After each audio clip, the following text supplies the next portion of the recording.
making LPs just to bring a check. Got a bag of clothes guys just to make a flex. Rich them with Star Swap, put that shit up next. Got my chain, my phone, coming through the chain.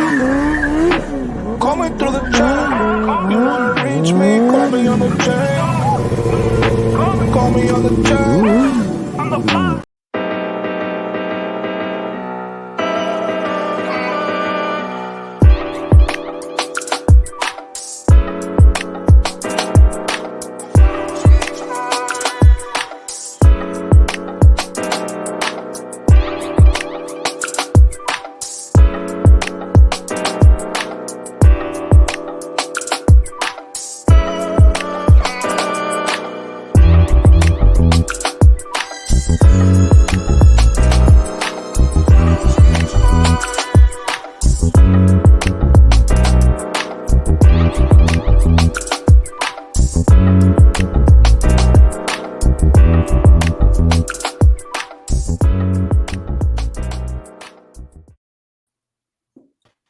G'day everybody and welcome to the happy hour, and g'day to old mate True Blue and 43 OG. How are you guys going?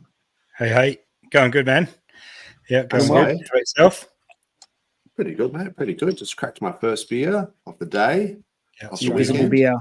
Cheers. Yes. Nice. Hey, what's with that name 43? Are we gonna have to get Google Translate on that, or? Yes, you are. Okay. Lovely. So just being mysterious. Yeah, fair enough. Fair enough. Well, yeah, g'day to everybody and g'day to the chat. It looks like we had Matty Allen just in the chat before. He's a little bit crook, so shout out to him. Hopefully he's feeling better soon. What's up, Matty? Yeah, I did invite him on at some point. I said basically he's free to come on whenever he wants, really. So Matty was meeting. I saw a few tweets from him meeting, a few people at the conference. Yeah, it was impressive to see him getting, pictures with, the likes of Eric Voorhees. Eric Voorhees, I saw who I have a pretty high level of respect for that dude and his. It's a man crush. It's a man crush. It's okay. You can say it. Yeah. He's got a nervous laugh right there. I like his perspective on things. I like what he's doing with the AI side of things. I have a lot of respect for like his angle. It's if you've seen a couple of his podcasts or YouTube videos in the last month, and he's talking about like Venice AI and what their MO is and how they, want to make sure that privacy exists when you're using, these tools like AI, privacy for the user. I really respect that. And I think that's that's awesome. It's something that as people in crypto who also have that sort of angle or believe in that angle, we should support that stuff, He's got some really interesting speeches. I think he did that keynote address for that permissionless conference a while back. That was a great one. Really, that was really what, good. 6 months ago or something like that. Yeah. I think you showed me that one, and I was just blown away. And I've shared it with other people too since then. I recommend other people check it out. But yeah, he's good. I haven't seen his latest one at Consensus. Did he do a good speech there? Yeah, it was short. But it was good. Yeah, it was a good speech. It's same sort of, always that same sort of angle, which is there's not a power that governments don't want to wield type angle, Yeah. I actually thought him and Richard Hart would actually get along really well, even though that his stance on Hex is quite negative, which I've gave him shit about on the timeline. But I think they actually have a lot of sort of. Does he just not? Is it negative, or does he just not? He just has no idea. He just has no idea, and he just thinks that Hex, that's just a meme coin or something. And it's maybe you should sit down and have a chat with Richard Hart, because a lot of your sort of ideals would intersect, I think. But yeah, anyway, there's probably a few people. I could be wrong on this. I feel like Eric is probably further along on the when I say the spectrum, I don't mean like, you know, on the spectrum, but I mean as far as the spectrum of sovereign, so you know, being a sovereign individual, and I think he's like further along on that spectrum, like than I would say Richard Hart is, like a, you know, not, and I'm not, that's not a, I don't know, man. I I'm don't not know. in a Richard negative Hart was, way. I'm not saying that in a negative way. I respect both. They're both further along on that spectrum than I am, but I love listening to that perspective, because the more I listen to it, the more I'm like, yeah, I'm moving along that way myself. look, anyone that's, you know, I mean, Richard Hart was talking about building a country, like an own, like seceding to like some sort of self-governed, sort of self-sovereign state. Anyone that's sort of talking in those terms is pretty full on down that path. But yeah, I think that I mean, it's not a competition. I think that I think they're. Look, it's not a competition. It's just about, like, you know, I think they would actually have a really interesting discussion. I'd love to see it. I'd love to see. They're both smart guys. They're both super smart guys with great ideas, and I think both of them have, like both of them come from an angle that like could like change the world in a tangible way for the better. You know, both of them, these ideas, and I like listening to both of them. I find myself, whenever they've got something new that comes out, it's one of those things I need to listen to it. I need to hear what the person's thinking, you know? Yeah, look, it's definitely some brain candy, because anytime I've shown someone those, you know, for his things, someone like they immediately sort of resonate with that, and they go, oh yeah, wow, I was thinking the same thing, but he just really articulated it quite well. So yeah, probably surprising how many people actually resonate with his ideas, but they don't talk about it very much. But he's very vocal about it, says some of the things out loud that a lot of people maybe would be too afraid to say. Well, he's sort of, if you know the story of Shapeshift, like he's sort of one of the guys who came out with something that you could use in a sort of decentralized, permissionless way to swap between tokens and coins. But it's just funny how like the regulatory landscape pushed him into needing to do it in a different way. He had to like reimagine it into a DAO, so that there's no company or no. It's just a good example, and it probably informs his opinion on government and regulation, and you know, just his personal experience with how he came out with stuff and tried to do it, you know, in quotation marks, the proper way, but just got, you know, slapped for it. And then, okay, well, maybe we just need to do it in a way that I can't get slapped for it, if that makes sense. Exactly. And we see this over and over again in crypto, by the way. We see people or companies trying to do what is deemed to be, you know, the correct or take the correct path from a regulatory perspective, but finding it really difficult to nail down just exactly what that is in a country. Like, I mean, try having a discussion with your accountant about, you know, just for like an example, try have a discussion with your accountant about crypto tax law, you know? Yeah. I mean, try even when you with them about, and just goes to show you. Even when you start looking at sort of, you know, the nature of money and the fiat system, I know True Blue, you were chatting during the week. What was that guy's name? Gregory Manario. Manarino. Yeah. Manarino. Yeah. He was a bit full on. Yeah. But I like some of his ideas. Do you watch him a bit, True Blue, or? Yeah, every couple of weeks I tune in.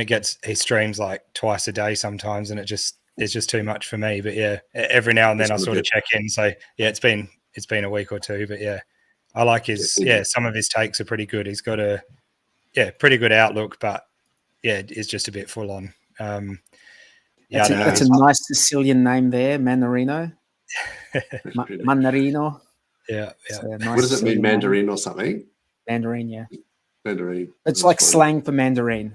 Slang. It's a slang. Okay. So, you know, It's not like I could be wrong, but maybe his personal or something. ancestors used to pick mandarins or have mandarin orchards or something. You know. Yeah, yeah. Love a good mandarin. When mandarin coin too spooky. Yeah, that's right. His accent reminds me so much of you know the Nanny, that old TV show. Okay. Yeah, the way he talks, I don't know, it just comes across Like so the New Yorker, New York kind of thing. Is it New Okay. Jersey I don't know. or New York or I don't know what. Yeah. Anyways, We have to get Corey Meatballs on here to tell us. That's it. The different dialects of that. Yeah. I just wanted to quickly shout out the chat, but then hang on just 2 secs, mate, because I feel like I've neglected the chat here. Hi ho Hex, how you going there, mate? Jerry, what's up? What's up? Happy Friday. Queenie Gin, good to see ya. Mango, red mango coin as well. Yeah, that's just asking for it. Oi oi, Class, what's up? What's up? Oh, Mango said he's not on the spectrum, he's in the spectrum. There you go. Oh, McNuggets. There you go, McNuggets. You're welcome to come on, mate. If you ever want to, I can just DM me and I'll send you the link. Yeah, that'd be cool. Yeah. Same goes for Finbear. He's always welcome. We love these guys. What else is up here? Oh, new chicks came home. Life goes on. Yeah, geez, feel sorry for you, mate, about your chickens. That does, especially if you've got like an emotional bond to them. That would have been a bit rough. What else we got here? Iced coffee. Claire's talking about her food choices. Retrostatic, what's up? Oh, here we go. Great to catch you guys from the Pacific Northwest. There you go. Welcome. Okay, very cool. Good to see you, CD. I was just going to say, like, shout out and thank you to your friend Somi, who like has on a few occasions actually gone and taken clips from the show and posted it on his account. And you know, he's got quite a following, so for him to do something like that for the DeFi Down Under happy hour show is much appreciated. Yeah, that was awesome. Legendary move. Yeah, thanks for that, Somi. I've been watching a lot of Somi content lately. He's really been kicking it up a notch with the dev is cooking, and all this stuff. is pretty funny. Yeah. And he's really embraced the meme coins and stuff. So it's good to kind of just keep on top of what's going on there, because there's a lot of new stuff happening all the time. It's hard to sort of keep up. Yeah, definitely. He's always on it, and it is so hard to keep up. So someone like that, as he says, what is it, 18 hours a day or something? You can see he puts in the time because of how much and how detailed his content is, and it's pretty fresh. He's not like reusing stuff. It's absolutely nuts. Do you guys ever like watch him and hear him say that he's a peanut brain, and then think to yourself, that guy's a peanut brain. What the fuck am I? It's like, you ever think that? Like, geez, like that guy's a peanut brain. It's interesting, isn't it? When you've got someone as smart as he is, and it is willing to sort of do that self-deprecation thing and talk smack about yourself and this and that, because he actually doesn't care what people think. You know, he's just happy to just do it for the laughs. Yeah. But I think he is a very intelligent guy. But just that he does play for that sort of just going for the humor, and it's a good sign that someone doesn't have an ego when they're willing to take the piss out of themselves like that. Yeah. Exactly. Yeah. Yeah. That's really cool. So is there anything else okay. So first of all, there has been heaps of stuff happening. So I just want to quickly bring up, so we've seen a bit of a pump lately on the PulseChain sort of ecosystem charts. I'm not entirely sure what it was that was doing it, but we could speculate. So I just wanted to quickly bring this up. So this was this diagonal resistance thing didn't really do a lot, but it was this horizontal one here that was around about the 4053 mark. I was really devo that we closed below it. And then I had some other resistance here. I thought, some other support here. I thought, I don't know if it's going to hold because we've just been going down for so long. And then it just pumped. We just had this massive pump. And it's looking like we might be closing the week above this support here. So kind of hoping that continues. But I was wondering, is it just like Bitcoin in general that was moving, or there seems to be, because of this Coinbase wallet that's just been announced, they're talking about having basically an on-chain crypto wallet like MetaMask or Rabby, and then sort of base exchange users are going to be able to just transfer their crypto to the presumably like a browser wallet. So this kind of idea is sorry, that go ahead. like so that they can not have issues of custody?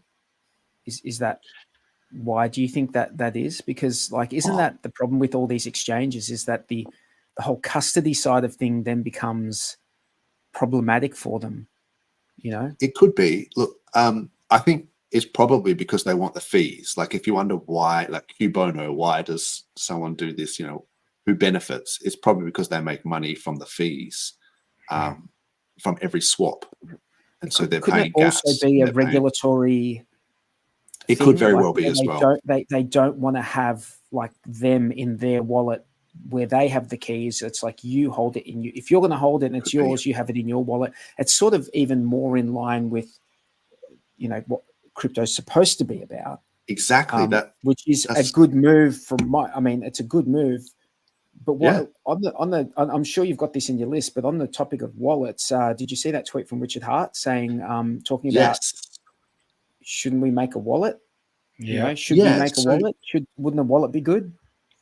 So that's the interesting thing. So there's a couple of points there. So this idea or this narrative or meme, if you like, but I prefer narrative in this case, where you're actually doing, it's like this on-chain summer thing. Like people are saying, oh, it's an on-chain summer, you know, but it doesn't matter whatever reason they need to get them to use self-custody is a good one, because we all know the sort of perils of keeping money on exchanges. You know, Mt. Gox, these things go down.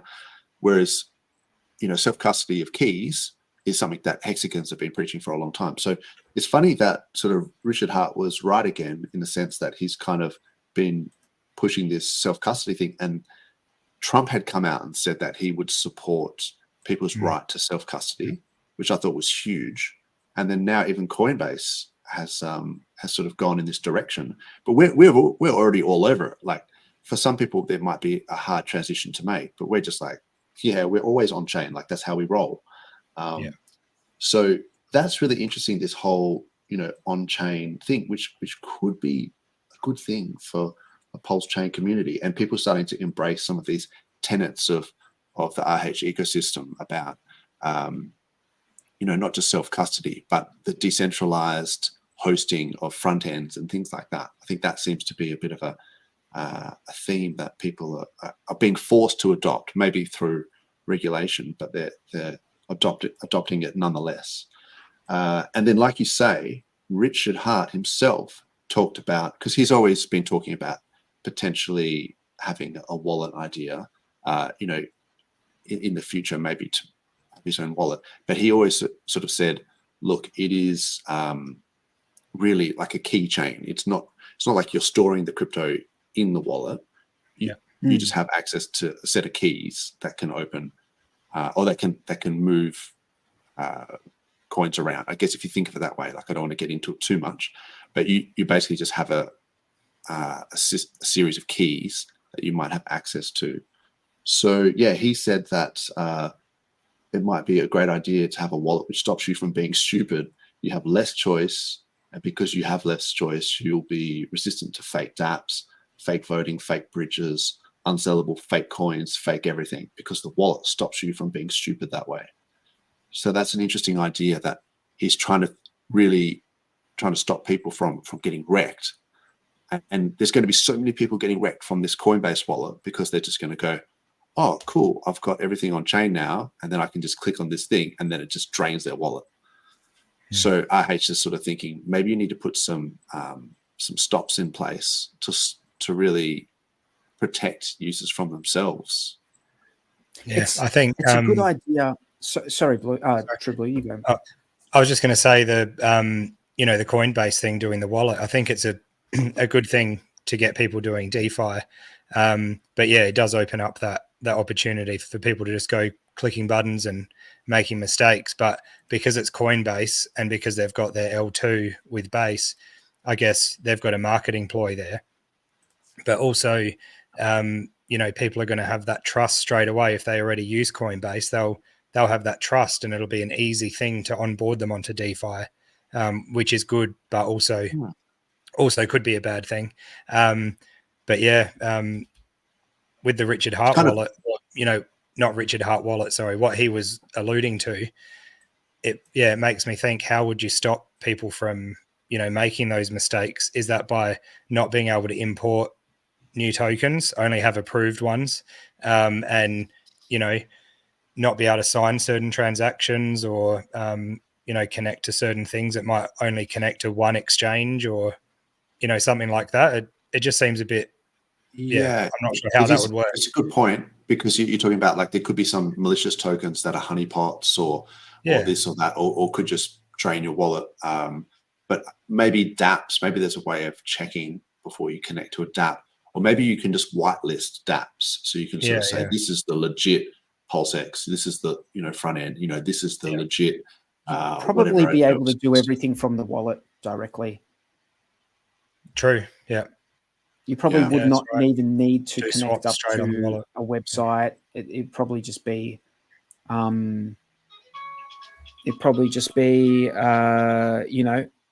that's a cute ringtone, man.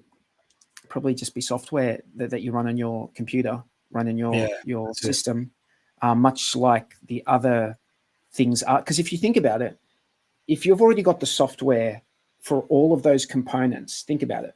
You've got the software for the DEX. You've got the software for the Explorer.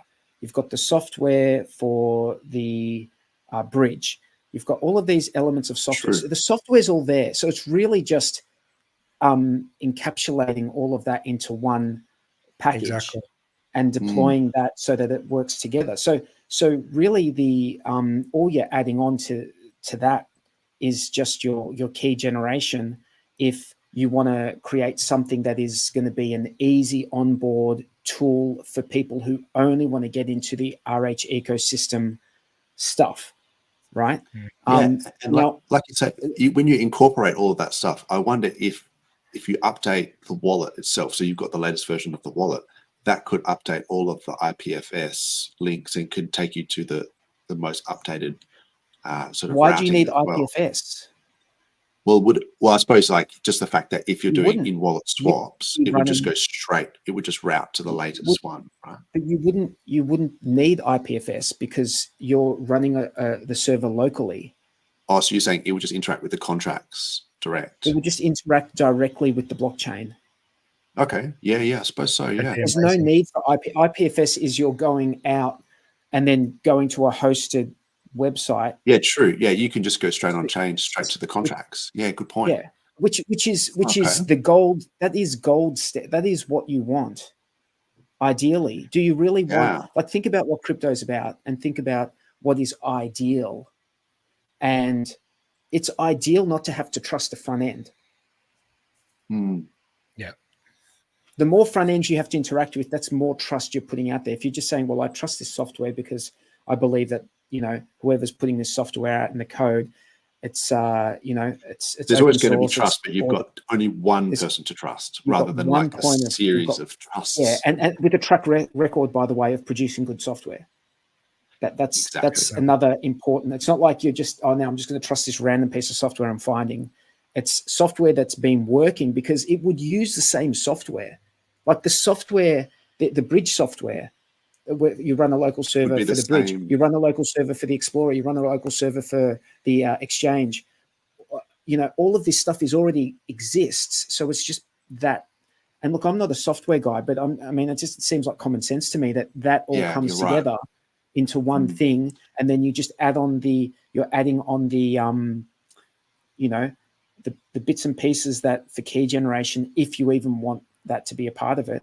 But the only reason you would do something like this is to make the onboarding for new people getting in super easy. Because let's be honest, for people, if they could just download one software package, and if we could somehow get like an onboarding fiat to Pulse Direct through that website, through that package, that software package, somehow connected through whether it be Coast or someone else, that would just be everything in one thing. And you just say to someone to onboard them, hey, just download this software and work it out, and it will just show you what to do.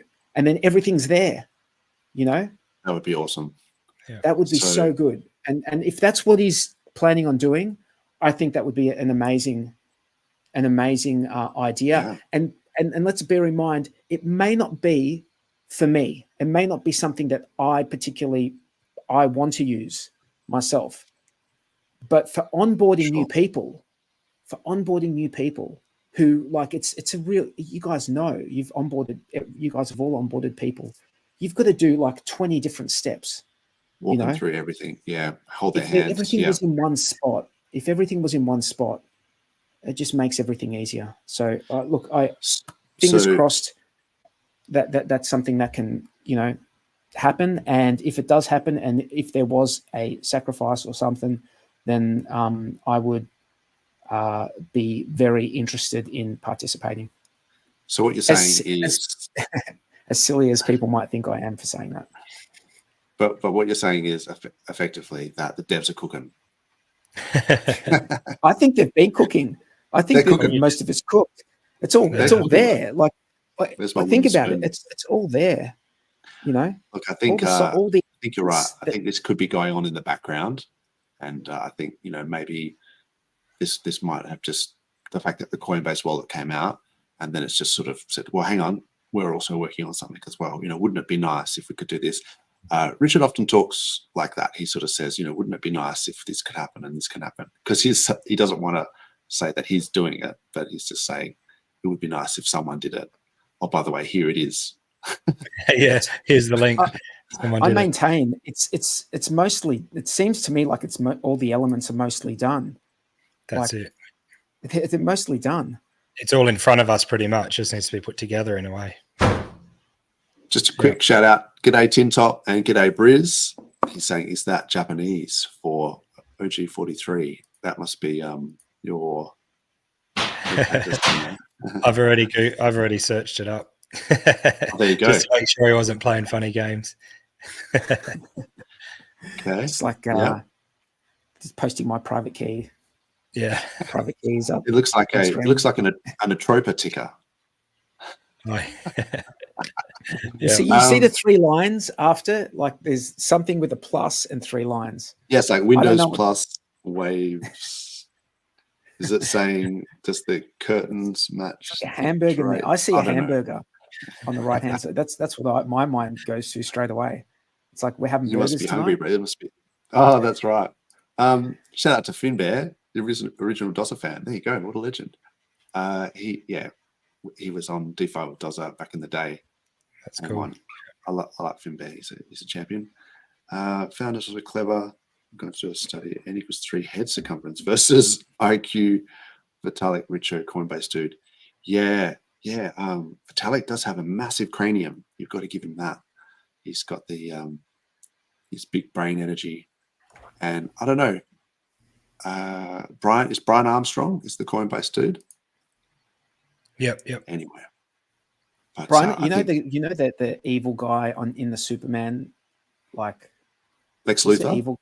Yeah. Lex like Luthor, Brian Armstrong gives me Lex Luthor. Yeah, vibes. He's got a big cranium not too. Not like in how he speaks, but just like his interesting. Appearance. We'll have to do a like Class says, like head skull circumference versus IQ. But the only measurements that we've got from Richard are a different sort.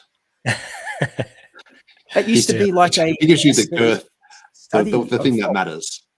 Yeah. Sorry, they used to study the head, didn't they? They used to study the circumference of the head and well, they do and the when shape babies are born. Used to be like they used to think that the shape of the head would determine whether someone was a criminal or not. Okay, that's a bit of a stretch. I think it might be a little bit more towards their environment and their parents and how they're like being brought up is possibly the biggest factor. But like Ned Kelly times when they used to do this. Yeah, but that's also like people just ingesting radium and stuff, and or like other kind of radioactive stuff, and just going, look, it's really good. You can brush your teeth with it. No, it turns out it's full carcinogenic. Like Crazy. so. Yes, some of those things back in the day, people kind of go, "Oh, back in the day, this is how." Yeah, it wasn't always better. Sometimes it is. Also, can I ask you a question that's a little bit off topic? Of course. But this week I was like looking at something that's a little bit up your alley, like radio frequencies and different protocols. And have you heard of one called LoRa? LoRa. LoRa, yes, LoRa, yeah, LoRaWAN. Yeah, so that's the 915 meg in Australia anyway. It's around 845. Yeah, 915. Yep. And it's like you can get like up to like 15K or something with it, or something along those lines. Look, there's some sort of new generation LoRa stuff out there. I've actually tested some of it. That claim that they can get up to 15Ks. They use it sometimes with repeaters and like cellular repeaters as well. So it's very low bandwidth, isn't it? Yeah, it's relatively low bandwidth and relatively low power. 0.3 of a meg, or is it or maybe less than? I thought it might have been a few megahertz wide, but it's kind of. I think I was thinking in megabits. Oh, okay. Sorry, in terms of data, how much data they can get through it. Yeah. Data bandwidth. Look, they can get a fair bit of data through there, but I think it's a GFSK modulation. So it's like, I'd have to draw you a picture, but there's a Gaussian frequency shift keyed modulation, which is like, it basically has two carriers, and then that's basically the zeros and ones in the modulation. So as it switches between these two carriers, that's how you get the data transfer. There's one's the zero and one's the one. So, and then it sort of switches between them. So yeah, FSK or GFSK, I'm pretty sure it's that. But yeah, it's been around for a while. I remember testing a series of like lamp posts, like they were like street lights, and they had LoRa connections back to a mains like repeater, and that had like a cellular repeater. So I guess the council or whoever could turn on the street lights and have access to them. So it's kind of like networked street lights and things like that. But you could put it in anything. And I guess if you had like 5G repeaters and things like that as well, yeah, it's pretty cool. Because you can buy the little component. They're super cheap. You can buy one for like $20 on Amazon. Yeah. Yeah, the little transmitter modules. I mean, you can probably get even 2.4 gig stuff. I mean, there's a lot of stuff in those bands. They're sort of dirty bands anyway. They call them dirt bands, like ISM bands, because there's a lot of people transmitting on those things. Everyone's got their Wi-Fi on 2.4 and 5. Yeah, so you have to have some clever modulation to kind of get around that sort of stuff. But yeah, they're cool if you want to transmit stuff. That's there's probably quite a few options out there. I'm always thinking about like end of times, apocalypse stuff, and I'm just like, how do I just by myself without like a network carrier company, like transmit data, like for about 10 to 15K, or maybe 20K or 30K to like loved ones, and do it in a way like, so it's just thinking along those lines. And I think we're getting to a time where things like this are going to become more and more possible with like AI coding and stuff, just because like you don't need to have as much coding experience to like give like AI an example of something and then say, look, I need to do this and that. And get true. It is getting pretty exponential, isn't it? The rate at which AI and coding is just, it's going to get to a point where we're going to not be able to code or debug our own code. You know what I mean? Like the AI is going to create new AI, which is going to create the next generation of AI, and then create the next generation of chips. And then it'll be a point where it'll be like, oh, I can no longer debug this code because I need AI to do it, which is a scary thought. But yeah, look, there are a lot of off-the-shelf sort of digital transmitters out there that are sort of high-powered transmitters, I'd be a bit But they're not dubious. encrypted, are they? They're not encrypted. Oh, you can get encrypted ones. You can get. We've had this digital. discussion before, I feel like. Yeah, I think ages ago we did. It must have been. It was a private discussion. It was a chat. Yeah, Like we were talking about like encrypted transmitter, just like police have an encrypted radio.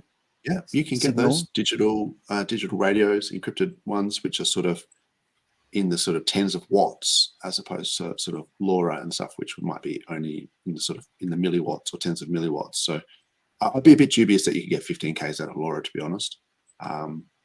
But so, yeah, so the I think 10 some watt, of those high 10 power watt, ones. is that the way? Sorry, when we talk about frequency, power. The power of Oh, it. okay. So yeah, it's just the power going into the antenna. So because the police ones would have to be much longer distance, wouldn't they? Yeah. So they have their own bands and things like that, license bands and things like that. They're allowed to transmit at higher powers, more power going into the antenna. Not necessarily a higher frequency, just more power going into that antenna. So, but you can still get commercial. Yeah, they're probably commercial grade digital transmitters that have encryption on them. But then, how secure is that encryption? It's just, it'd be like standard encryption that you could probably hack if you wanted to. But at the end of days or whatever, it'd just be enough. Depends how it's being used, right? It depends how it's being used. If it's being used for like persistent data transmission, then it can be heard, and then people can crack it, right? They're going to crack it because they're going to so what's it this? normally has a code, like it'd have an encryption code that you could effectively You can brute force. Yeah. But the thing is that if you're only using it for sporadic, like transmissions here and there, then it's the chances that anyone's even going to be listening or pick it up. I mean, maybe there's people listening or they're recording all the things, but like, and maybe AI is going to allow them to just decrypt everything that goes out on the. I don't think there's that much listening. I mean, there's the ham guys, but if there's too much transmissions going on in the spectrum space at all times for anyone to really keep track of any of that stuff. So, and you need a spectrum analyzer, and you'd have to have antennas for that frequency range and enough sensitivity, gain, all that sort of stuff. You'd have to be within proximity. There's a lot of factors that would make it really hard for anyone to sort of be monitoring everyone's comms. That's why there's places like Pine Gap or whatever. They just listen to like mobile phone stuff. So that's just, they just only have one frequency or one set of bands maybe, and a set of encryptions that they already have the keys to that they can listen to. But yeah, if you're doing private encryption, then it'd just be too hard, I think, for anyone. I mean, they could do it, but it's just not worth their time. No, but you can transmit. You can. So the thing is that you can encrypt locally and transmit the encrypted data, rather than relying on the device to just do it for. Like you can just encrypt it locally and then transmit that data, and you can encrypt it to a level where it just can't be decrypted. True. Yeah, you put your own encryption on top of the normal encryption that it has as well. Depends on what if you're just transmitting voice. Veracrypt, and just. I don't know that one, but yeah. Free, Veracrypt, awesome software, dude. Check it out. It's like you can put multiple layers of encryption on stuff and just encrypt it to a level that is basically, I don't know. Maybe the NSA can do something with it, but I think everyone else has got no chance. Awesome, man. I'll check it out. Cool. Hey, all this talk about encryption and getting past and end of days. I thought we had the Tang talk already. What is this? Oh, true. I thought that was already sorted. We just chat on the blockchain, bro. We got nothing to worry about. We just get on the Tang Talk wireless and just go on the blockchain and chat to each other. Yeah. It's interesting stuff, though. All of those regulated type comm stuff, if you're not licensed for it, is much easier to get, like to order in from overseas type thing. It's just then you're not then you obviously don't have permission to be using it here, or you're not licensed for it. But to buy it here is a lot harder than if you were to buy it from over, the US or something. It's a lot easier to come by over there. Okay, interesting. I just wanted to. Sorry, go Can I ahead. ask you one last question on the the transfer, the data transfer? So just with I guess it depends how it's being transferred by but what sort of protocol is? I mean, that LoRa one. Yeah, does it just drop if it loses packets or loses? What happens if there's probably if it some packet loss recovery stuff that goes on as well? Like a TCP 100%. type situation. Yeah, exactly. Like Ethernet or whatever. If it loses packets, it just retries and until it gets all the packets and then just sequences them. Because currently, like frequencies fast, like UDP, where it just sends it, and then if it doesn't get through, bad luck. Doesn't get through. Yeah, I mean, generally there's expected packet loss. You might even have like 2% packet loss. It's just like nominal and things like that. Even in like Ethernet, but I'm still streaming live and using Ethernet. But this would be streaming would be using UDP, because the drop frames are not relevant. You don't need to go back and get the drop frames. But if you're sending data, the TCP I know what you're saying. You need every little bit to like if you're sending a file, you can't just like drop packets. Like you need every part of that file. Retry. It just does a retry. It goes back and gets it, but with UDP it doesn't, because you don't need every frame. We don't need to have that frame from like 30 seconds ago that dropped. It's not relevant. It's not needed. It's just like we dropped a frame and that's it. Exactly. Yeah. Now it's possibly also about like the sampling rate as well, like because especially like with visual stuff, if you're losing a couple of frames, it's probably no big deal. But yeah, look, I'm not sure if that's probably a big rabbit hole, man, that you can go down. I was just wondering whether you knew of a radio. Well, I mean, clearly, 5G and like all that stuff. Oh, they have their own modulations. Yeah, so they have. Clearly, they don't use any. Like, if you're sending a file via like your mobile data and it's going through like clearly, every single packet eventually has to get like everything needs to. If it fails, it goes back and gets the data and sends it through. It's just doing it so clearly fast. There's a way of that.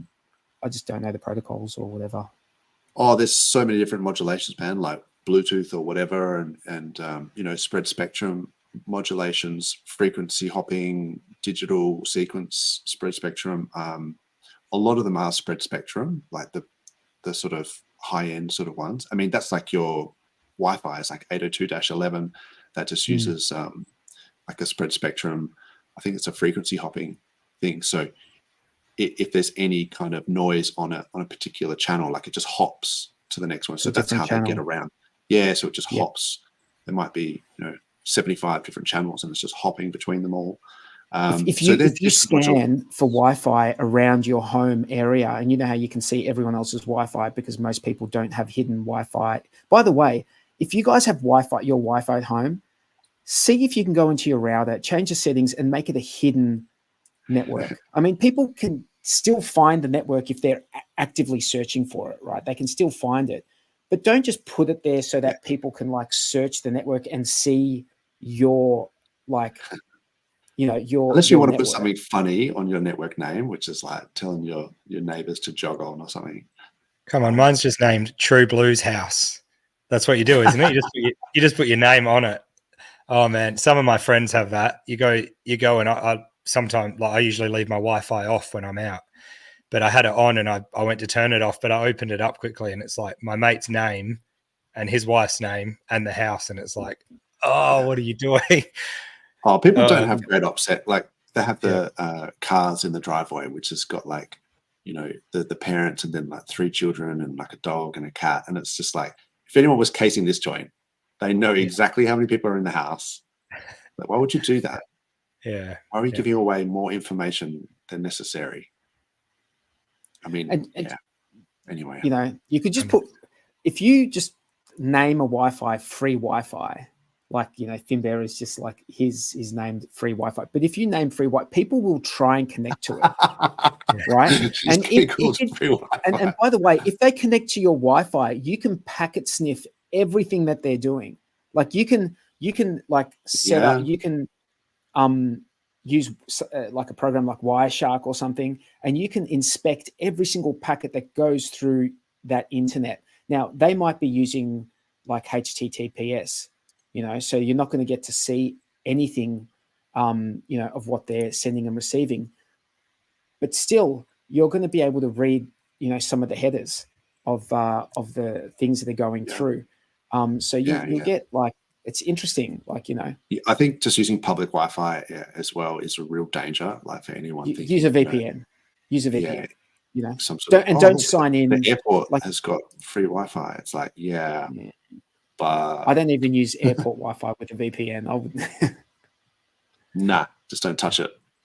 I think it's just a good idea. I mean, these days, I just use cellular for everything anyway because it's the data is cheap. Yeah. Cutler says it's Chinese. There you go. Those characters. Is it Mandarin or Cantonese? Simplified Chinese. I don't think it matters.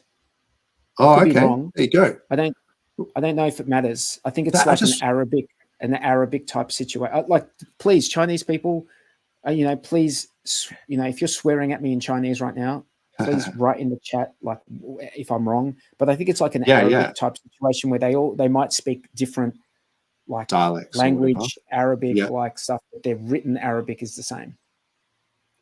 Okay. Well, that's interesting. Yeah. So, see, we were saying before when Mandarin coin, we should have been saying when Mandarin coin. Yeah, that's it. Much bigger adoption, much bigger. Got to cast your net, not just people who like fruit, but CCP coin.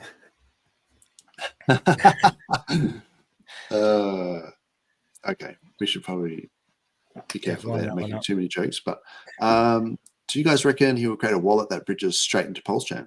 Yeah, I think so. I think that's the idea, is that the wallet would have the bridge incorporated into it. So yeah. Vitalik has a watermelon head. Bruce is measuring his head circumference 23 inches around. That sounds pretty big. I don't know. It might be one of those things. I don't know what to like. I don't have like a head metric like in the, you know, on hand to know whether that's big or not. But well done, Bruce. I'm not sure. This just looks like a lot of people just measuring their heads. Oh, here we go. Tommy, what's up? What's up? Good to see you all. Looking forward to the Ethereum ETF. Yes, what is up with that? AI sector is charging up the economy. Okay, Coinbase wallet upgrades will also change the game for retail access too. Yeah. Okay. Yeah, I think that's pretty much what we were just saying. That the this Coinbase wallet and this on-chain narrative, and maybe even getting rid of some of the sort of hurdles with on-chain stuff, like always paying for gas using the native token. I wonder if some of these wallets might not just, you might be able to just pay for gas using whatever tokens you've got, and it would just do a swap or something like that into the native, like say for PulseChain or whatever, if you only had PulseX and Hex or something, maybe it would just like sell a a little Gnosis bit safe can do. Like a Gnosis safe can do that sort of thing. Yeah, I don't know about that actually. I don't know much about Gnosis safe. But yeah, if that's what they do, can allow another. It can allow, I think, an owner address to pay for the gas of the contract. Oh, okay. Oh, I see. So kind of like, yeah, I see what you're saying. Almost like a relayer sort of does, like where. Which I could be wrong because I don't know, like on the technical side of this stuff, but I believe that this is on the, like maybe on the roadmap, like sort of not Gnosis safe, but it's on the roadmap for Ethereum that they Yeah, so they want that sort of that ability for I think we've maybe spoken about it a few weeks ago. Well, maybe not, but there was an EIP, a proposal, and then like a number of them about that. There was a number there was a number of them that like all needed to happen for this thing to happen. And I was actually talking about it from the angle of privacy, saying, you know, could this be just like a gigabrain move by the Ethereum developers to like put into place a framework that would allow privacy on such a broad scale, broad basis that there's no way that it could be shut down with the ease that something like a Tornado Cash or you know, some of these other mixes are shut down. Could that be such like, because it is clear that is a belief that is held by the powers that be at you know, like the Vitaliks of the world do believe that is like a fundamental necessity for blockchain. I just wonder whether that's like a gigabrain way of putting all this stuff sort of in place that then it can be inserted without any way of getting stamped out by, you know, regulators or whatever. It could be. It could also just be that they're trying to make it easier for users, because that is one of the things that, you know, an absolute novice probably doesn't realize, is that just to be able to send things on chain, you need gas. Like if you're on an exchange and you're just swapping from token to token, you just swap. You don't have to think twice. But whereas if you're on chain, you need gas, and you can run out of gas, and you know, and it's like, so depending on what chain you're in, and there can be a problem when you bridge. You know, we saw that with PulseChain. But it's not only that you need gas. It's also that if you're sending a token that is not the you know, the coin of the chain, like if you're not sending Ethereum, you're sending like a token, you need to enable not send, sorry, but if you're doing any swapping, you need to enable the ability for that to be swapped. Not sending. You can send, you know, but do you know what I mean? Like it's one of those things. Well, that's the nature of blockchain, is that you can't interact with without sort of enabling that spend and allocating how much of that you want to spend. So that actually stops wallet drainers and things like that as well, because it's so that would be gone. To give it the permission. So yeah, they want to be really careful if they get rid of that sort of that signing the approvals to spend. But I'm sure they'll take care of it. It seems. I could be wrong. I don't believe that would just apply to every single wallet address out there. I think you need to upgrade to the new type for that to. I could be wrong. Right. Once again, like I think you know, it's not like I've gone and done research on this. I'm just thinking of stuff I read weeks ago. That would make sense. That basically they can upgrade Ethereum to incorporate these, you know, EIPs. And then there would be some wallets or some dApps that can take advantage of those things. But people who are just using it in the old way would be able to continue to use it in that way. That's what I'm assuming. But yeah, it's interesting to think about. You know, you could even have like a portion of your wallet just set aside for gas. Like it depends. There's lots of different ways you could do that. It looks like Jexa's down here. What's up, Jexa? Hey guys, can you hear me okay? How you going there, buddy? Yeah, mate. Can hear you loud and clear. How you going? Hey, mate. Yeah, going really well. Been a long time since I've been able to jump on. Yeah, that's cool that you're floating around. We're just talking about the wallet. Just in time, Jexa, because I would love to stay and chat with you, mate, but I actually usually head out about this time. I'm glad that you've turned up so that you know, just you know, you guys can all have a chat. Hear in the back over. Yeah, both of us have got to bail. Nothing against you, Jex. All right, it's not like we've got smell-o-vision already or anything. But I was about to say, I wonder I don't come here that often. Dozer wouldn't have the smell-o-vision at the moment anyway. So, but I got to bail too. So I'll catch you later, guys. Have a good weekend. All right. No, are you gonna actually just be okay? No worries. See you guys. All right. I thought you were just like in a while you're gonna go, but you just leave him now. Just as soon as Jexa gets here. Yeah, I am gonna bail as well. So just quickly. So sorry about that. But nice to see you briefly. Sorry, No what was that? worries. Oh, Nice to see you very briefly. Yeah, sure was, man. Nah, good to see you, and yeah, good to see everyone in the chat joining in, and keep up the positive vibes with the green candles yesterday. Hopefully, it doesn't die too quick. But yeah, I'll speak to you soon. Have a good weekend. Awesome. Thanks, True Blue. Right. Thanks, 43. Cheers. See you later, bye. Cheers, Yeah, gents. I thought we're all back, weren't we? Like, It was like the gang was back together, and then you Yeah, scared yeah. them off, mate. I don't know what's happened. They've just decided they're like, oh, Jex is here. It's time to get out of here. Yeah, Nah, no, mate, unfortunately, I try and for whatever reason, I've always had meetings booked on Friday recently. So today was the first one I haven't had. No, good to have you on, man.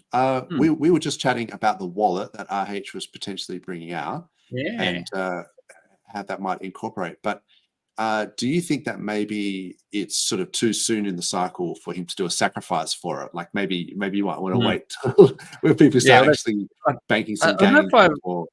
I don't know if we talked about this when I was on last time, when I was saying I had a prophecy where I thought. Yeah, I think I saw you talk about it once. Yeah. Yeah, where like if you make lots of people millionaires, in some cases billionaires, no one can exit.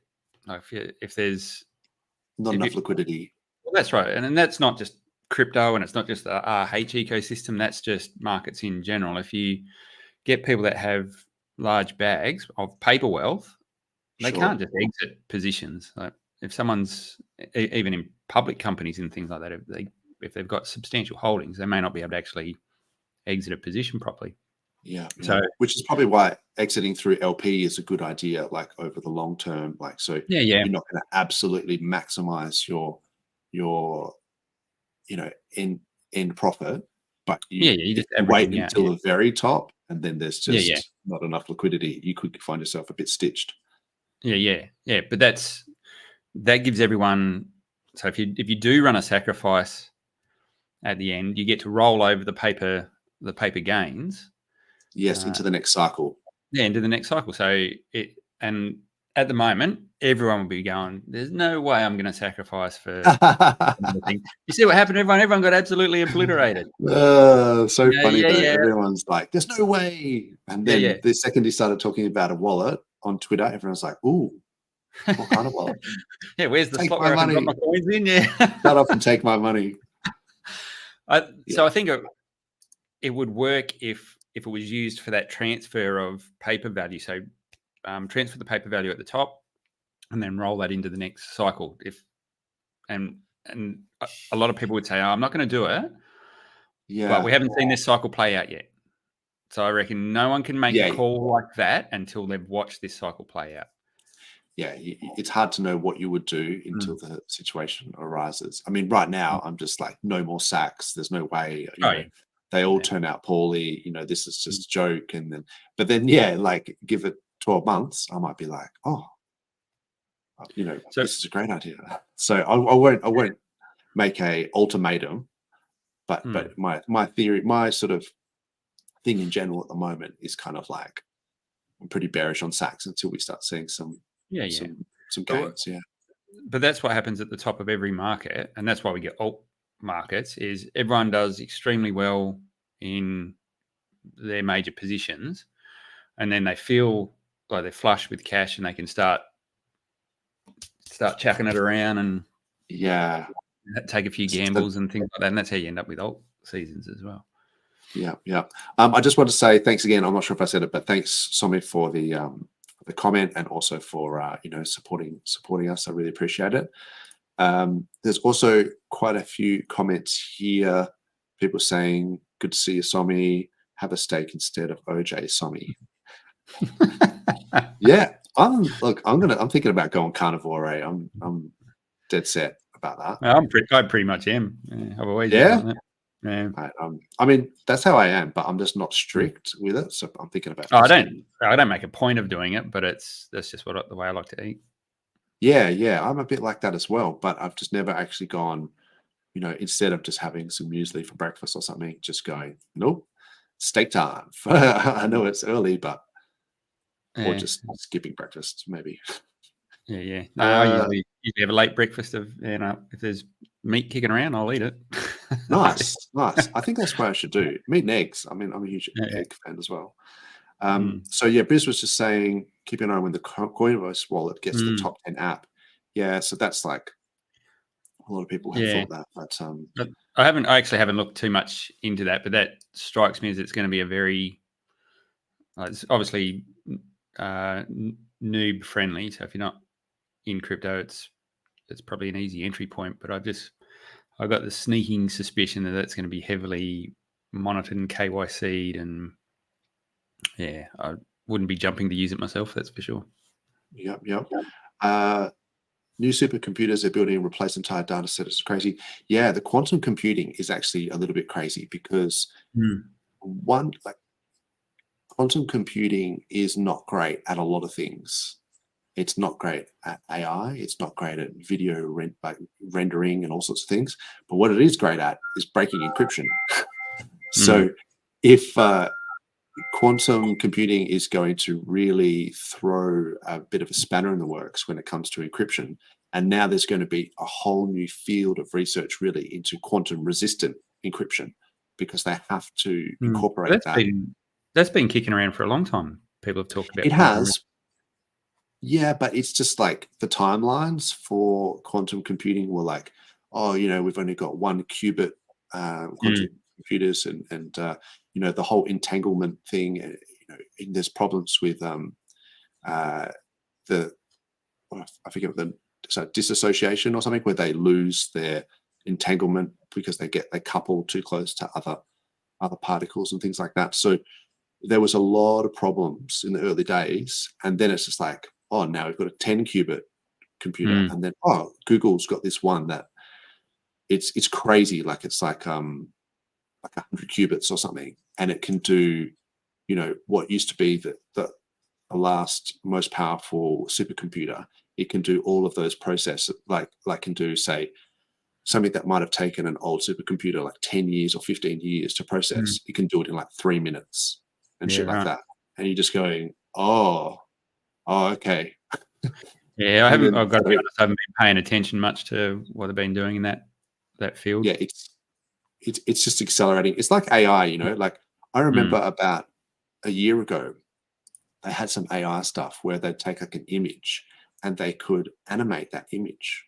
And it just blew my mind. Like I was like, you can take any image and just make it move. Like, what is this sorcery? And then now it's just like, yeah, no shit, you can do that. Of course you can do that. We could always do that. But no, you couldn't.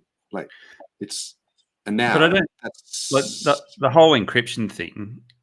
All you're going to do is you just have to have quantum encryption. Like it's along with that technology. Resistant. So whilst you've got to just keep one step ahead and create something using that technology. But the problem with that idea though is that does the consumer have access? Yeah, that's exactly what I was just thinking then. That's technology. Because it's one thing if you have an entity that has hundreds of millions of dollars or billions, hundreds of billions of dollars, who knows, and they're just creating these massive supercomputers that can break encryption. But on a personal level, we don't have access to that sort of tech at a consumer level. What if you had something that generated the keys that could then be used? Because it's a physical property. Look, we'd have to. This could be like a massive rabbit hole to go down. We'd probably have to do a bit of research. But yeah, good comment, Briz. Like, geez, you really made me think about that for a second. We've got wall to wall. Let's see if he is positive. Thanks. That's frozen for the last few days. You had a chance, but unfortunately, no. He's true to form. So we're going to watch wall to wall, and when he's positive, that's the time you cash everything out. Yeah, true. So, look, wall to wall. I appreciate any kind of comments, things, as long as they're respectful and things like that. But and he's even admitted that he does negative comments. But outbreaking means nothing. It's like social media page, 6. Everyone's on MySpace. Yeah, maybe. Special financial bottom. Wall to Wall's given out the free prostate exams. I don't know if that's a bottom signal or not, but Do you know, thing that you and Cal, 43 what's up? you were just talking about with 43 about the ETH upgrades. Do you know about those, the EIPs? Yeah. I read a blurb on it, so I'm definitely nowhere near an expert, but it was interesting to have a read through it. And effectively what it is, you've got like a smart contract that a normal, what we call EOA address, or normal externally owned address. So they're wallets that are generated just on the... So on a Trezor or a Ledger. So if you, pretty much everyone that operates in the space now probably uses an EOA. Yeah. Yep. And then you've got something like Gnosis, which is what they call smart wallets and all that kind of stuff. It's just a smart contract that holds coins and tokens and things like that, and you control it. You control it with an externally owned address. Right. So the next step that they're talking about is this account abstraction, where your EOA address, so your normal address, can give privileges to a smart wallet, so a smart contract, to then be able to actually act on behalf of your address. So you've got that level of abstraction there where you sign something and says, this smart contract's now effectively acting as me, as my EOA, which is, and there was a number of different EIPs that were sort of linking this all together. And one of them was a bit of the way it worked is if you assigned that authority to a smart contract, it would have that authority until you'd done any other transaction, and then it would revoke it, which was pretty shit, because it means you couldn't do anything with your wallet then. So that's some of the things they were working through. But what's really interesting, and in particular for Hex stakers, and I don't know whether I don't know how it would behave, but something to think about, is at the moment we've got an issue where if you stake 10 years, and people they've staked for 10 years and they've got it either on a compromised wallet or they didn't have the best security setup and they done it and they'd like to change, but they can't because they're locked to those seed words. I don't know. And it's possible that this may be a way around that. I don't know. Interesting. Okay. Well, yeah, I'd like to read a bit more about it. I haven't heard much about it, apart from that idea that you might be able to use any token to pay the gas. But I assume that just swaps into the native coin on that chain and then pays the gas. I think you have 3 layers. So you have, so you can delegate other people that can pay the gas. So if you were, let's say you're a developer and you created an app and you didn't want people to have to pay the gas fees, then you would have a wallet that sits there that can pay all those fees for everyone. Okay, that's interesting. Jerry's saying, why is everyone talking about Richard's fake brother? I don't know. I haven't seen that, but maybe I muted him. I mute a lot of people, so the fact that he's clearly not Richard's brother is like a bit of a red flag for me. Like he's tired. But he gets out there, man. He's out there promoting, so I've got to give him that. I don't see it because he's muted, I think. But it's just like he's really committed to the bit. Like I thought it was funny at the start. You got to give him, like give him credit for that, at least. He's just, like, wow, he's still going with that. Okay, cool. Good luck with that, man. Like, it was pretty funny, but I reckon that's class act to like you say, have that much commitment for it. Yeah, I thought he was going to cycle into being Vitalik's brother or something at some point, but no, he's sticking with it. So I think I'm a little bit behind the chat here. So I'll just quickly go through. Hexagon Lost in Asia. What's up? G'day. Is it D-Gens? D-Gents. D-Gents. That's a good one. Yeah. Degenerate Gentlemen's. D-Gents. I think I can identify as a D-Gent. These chats I'm only seeing half of it. This Well, must be sometimes people talk about chat, and I'm like, I don't see these comments. And then, so maybe I've got it on. You know how it's like top comments and not all comments. And then top chat. sometimes, yeah, because people go, "Oh, you never showed this chat or this comment," and I'm like, "Well, I didn't see that." So, but that might just be what Restream just gives me, or StreamYard. Yeah, that's good. I didn't realize you could switch it around up there. Yeah. There you go. So Finbear saying some stuff. Have we had any of these? Not yet. No, they're not out yet. I don't think. Last time I checked, I thought they were imminent, but I haven't. I think heard the proto dank sharding, that one, Yeah. they're definitely going to implement. Yeah. Because I think Richard said he was going to. So Yeah. The account abstraction one, that would be awesome. Like that would, you definitely want it. And I think so. With the way it works is, as soon as we don't implement something, then it's going to be much harder to upgrade the chain.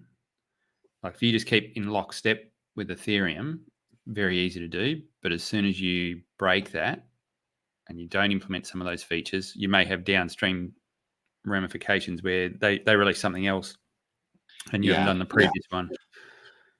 Yeah, it'd be a good idea to keep up with those updates. I agree. And then, so I was just thinking with the comments thing, 43 just mentioned, might be because I'm streaming on 2 channels as well. I might be getting comments from both channels. Okay. So that's why you might not see them as well. Red Squirrel says, maybe a chain that can use a stable as the gas coin is the future. Look, I've seen that before where, that layer 3 degen chain, they use their degen coin as the gas on that chain. So you could buy the degen coin on base, and then when you bridged in, you used their coin on the layer 3 as the gas. And I actually thought at the idea it would be interesting if the Tangang ever did that. They could actually create a layer 3 on PulseChain and then use like HOA as the gas, like for example. And then say the only way to buy whatever it is, Chetan on, PulseChain layer 3, whatever they call it, Orange Chain, would be that you'd have to buy a HOA and then bridge it in and use that HOA as gas on that chain. Like that's just an example of what you could do with a layer 3. I don't know if there'd be any point in doing that. But so I mean, when it could be done. Yeah, I guess so what's Chainlink's thing called? CCIP or something like that? CCIP, Yeah. So that's effectively where you're getting to, where you're moving stable value between chains. There's no reason why you couldn't have something that just swap that for gas or something, I guess. I don't know. Okay. Well, apparently, Tintop said Oryx wallet uses Chainlink price feeds for gasless transaction tech. Okay. There's heaps of gasless stuff already in play. Like that's the thing on most smart contracts, you can enable that. Yeah. Rabbi's got something as well. Yeah, I can't remember what the actual functional feature's called, but that's a thing already. You can enable that. What's up? I'm not sure if this is pound 19 or LB 19, but either way, what's up? I've got to break open my lawnmower from its box. It's mowing the lawn. That's fair enough. A lot of people drive and listen to us and things like that. This is one thing, because I was going to do some quick chart analysis, just at the end of the stream, you've probably seen it. True Blue and I just basically just go through a bunch of meme coins and just quick fire, just kind of go, does this look good or not? And because the meme coins, they change so quickly, in a week, it's like a long time in crypto. And so you got to it's nice just to get a bit of a feel for where these coins are at. And that's why I just go through it real quick and I just kind of go, oh yeah, you got resistance here and whatever. But Jerry has specifically asked you about your thoughts on the stablecoin pegging narratives going around.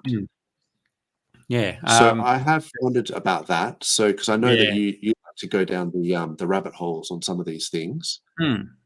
So the PDI pegging, and then does that then extend to say wrapped Bitcoin, the P wrapped Bitcoin and everything else, or is it just PDI that people are thinking that? So I think you got to look at everything in isolation. So what's broken on a protocol and what's not. So the one that I had a bit of a look at recently was the PLUSD, so the liquidy version that came over. And that one's interesting because that was broken. So the Oracle feed was busted on it. But that's right. And so someone was able to manipulate the Oracle price or something. So so what's happened is people have got enough control of the TRB tokens, the Teller tokens.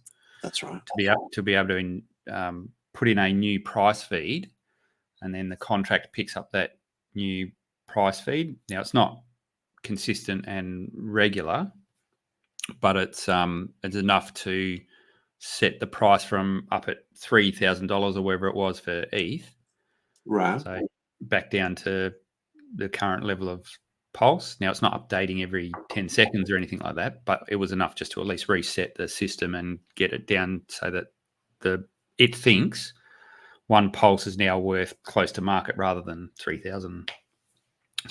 So that's pretty interesting. But what's happened in the meantime is obviously trillions of this stuff has been minted. So to try and back it, you're going to need an absolute truckload of collateral in the vaults. So the vaults aren't full or anything like that. So you've got a whole heap of the stablecoin that's been minted. So you can't really redeem it for anything in the vaults. And as soon as someone opens a vault, they're going to get redeemed. Because if you put in $100 worth of Pulse into a vault, someone can come in, because one LUSD represents $1 worth of Pulse. So they could spend a fraction of the value required to get you $100. Does that make sense? Yeah, I see what you're saying. Yeah, so as soon as someone opens it, so as soon as someone opens a vault, they're going to get redeemed against, essentially. So what that community is actively trying to do is burn off a lot of the excess, so in various ways. And I haven't ducked in there for a week or two now to see how they're going, but I know they've been burning billions of it. Maybe every time they can burn enough of it to get it to a point where it may take years to get to $1. But hey, the protocol's now effectively operational. Yeah. Just give me 2 secs. Do you mind just chatting maybe to the chat for 2 secs? Sorry, mate. Yeah, cool. So on the rest of the stables, so that's the PLUSD one. That's one of the newer ones. I was looking at Ampleforth this morning. So Ampleforth was that algorithmic stable coin that seems to be sitting at $1.30 on ETH at the moment, much lower on PulseChain. And that one, I don't know enough about it to know whether that can get brought back into sync and start rebasing correctly.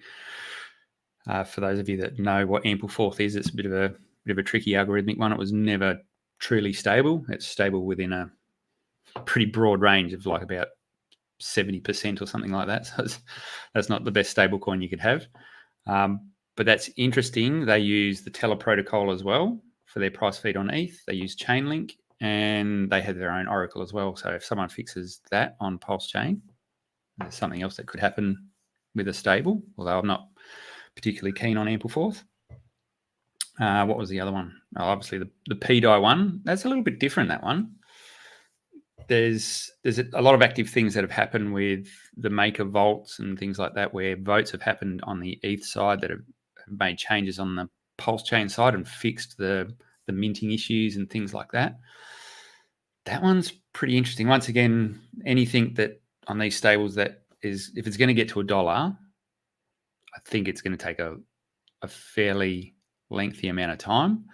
But basically for PDI to become really successful, ultimately what you'd want to do is collateralize the vaults that underpin it. So if you can do that, and who knows, someone might have some pretty clever ideas up their sleeves where they can inject a whole lot of value, you may be able to get the collateral up on those vaults. So I wouldn't write anything off just yet. Sorry about that. I just let's take the leak real quick. I've been drinking too much beers and coffees, and but yeah, so I'll have to go back and listen to that. But Did you were you talking about the maker? So I mentioned three things. So there's the PLUSD, and like I said, that is effectively the protocol is not broken anymore. Right. Doesn't necessarily mean it's going to peg anytime soon. And the other one I mentioned, which you probably haven't been paying attention to, is Ampleforth. Oh, okay. So that's an algorithmic stablecoin. Do you remember that from last cycle? It sounds familiar, but I might be thinking of a different. There's an AMP coin, I think, on Binance. Yeah. So Ampleforth came out. It was launched. I think it was pretty early in the cycle. Got a lot of hype. It was an algorithmic rebasing one. Wrecked a lot of people. Oh wow! There was actually one person in the Hex community that promoted it quite heavily, and a few people went and played with it, myself included. I didn't make any great deal of money off of Ampleforth, but I did get a awesome airdrop from those guys because it's a rebasing token, and I put it into like a farm, and I just forgot about it. So I was in this farm for 6 months or something, and then they done this airdrop, and I was like, "Holy shit!" Like it was literally the biggest airdrop I've ever had. It was huge. Wow. So I actually made out right out of that one, thanks to being a bit of a degenerate. But it was never a great stable coin. But that one's actually over on. I noticed it today on PulseChain. It's sitting there. Protocol potentially could be fixed. It relies on the Teller Oracle as well. So if people have got control of the Teller Oracle on PulseChain, which I know they have, they could potentially fix that. So that would be an interesting one to watch.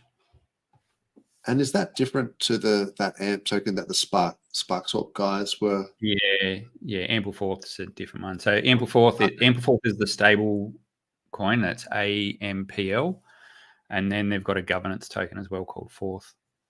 Oh, the SparkSwap one was EMP, not AMP. So that's what I was thinking. Okay, I was just looking it up then. Okay, cool, man. I'll have to look into that. I haven't seen that. I just wanted to quickly shout out Benny Blanco. He said, hey, Jexa, hey, Dozza, hey, Aussies. It's like 3 a.m. for him, starting Friday early, far out. And the Aussie Hex streams were the first streams he was ever on back in 2020. Good time, how time flies. Let's make this cycle as good as the last one. Yeah, I think there's a lot of that sentiment. That's an awesome sentiment. So I think, we're sort of gearing up for that now. Do you think we've turned a corner, Dozza? Well, it's maybe too early to say. With those charts, I think I was just talking about them before, that it looked like we might be closing back above that critical support level. So let me just, because you're a bit of a guru with the charts as well. But yeah, this level here that I was saying, that if we could close the week above that and turn this back into support, because it was a strong support over long time frames before, I really think we need to capture that, because it was a bit sad. That's a week, isn't it? Yeah. Yeah, well, you've gone and you've respected the structure. If that is the bottom, you've respected the structure to the left there, where we had we had resistance and support on those other candles. So that's pretty good. I think you're right. If you close this above that blue line we're just teetering with now, that looks pretty positive to me. Yeah. I mean, some people were sort of talking about maybe seeing a bit of a W play out here, but I prefer the V like recoveries if possible. I was going to say, if you zoom out though, that's a W. Oh yeah, true. There's a big ass W. Yeah, I was talking to Klaus about that, and I was just like painting like a big W for win, and then I was like, is that a big W for wishing, or something like that? Like I was kind of saying, maybe we're just hoping that's what we're going to see. But look, I think ever since we broke down on this 20-week MA here, it's been pretty, sad, because it's just been consolidating a downtrend. But that was a big wallet that was dumping there, though. Oh, that one wallet. Yeah, fuck that guy. Hey, well, he's giving everyone good price points here to get in it if they like. If you do get that sharp recovery, that is an opportunity. That's true. And I mean, if you look at the so this is the ETH Pulse chart. So ETH has been just, really outperforming Pulse. But then just recently, because of this, it's sort of broken down on the 20-day MA. It's closed below it. So hopefully we're going to start to see a trend reversal with the wrapped ETH, wrapped Pulse. Because from our point of view, like? How terrible does that look if you zoom out or haven't got enough data? Oh, if I go in weeklies, it's pretty terrible. Yeah, it looks even worse if you invert it.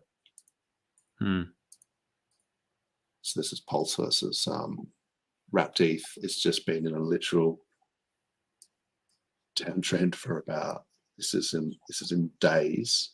Pretty scary. So against ETH since January, really. But the sad thing is that even oh, my phone's beeping. The sad thing is that even ETH versus Bitcoin has been in a downtrend as well. So as much as we've been in a downtrend versus this is annoying. So that's similar.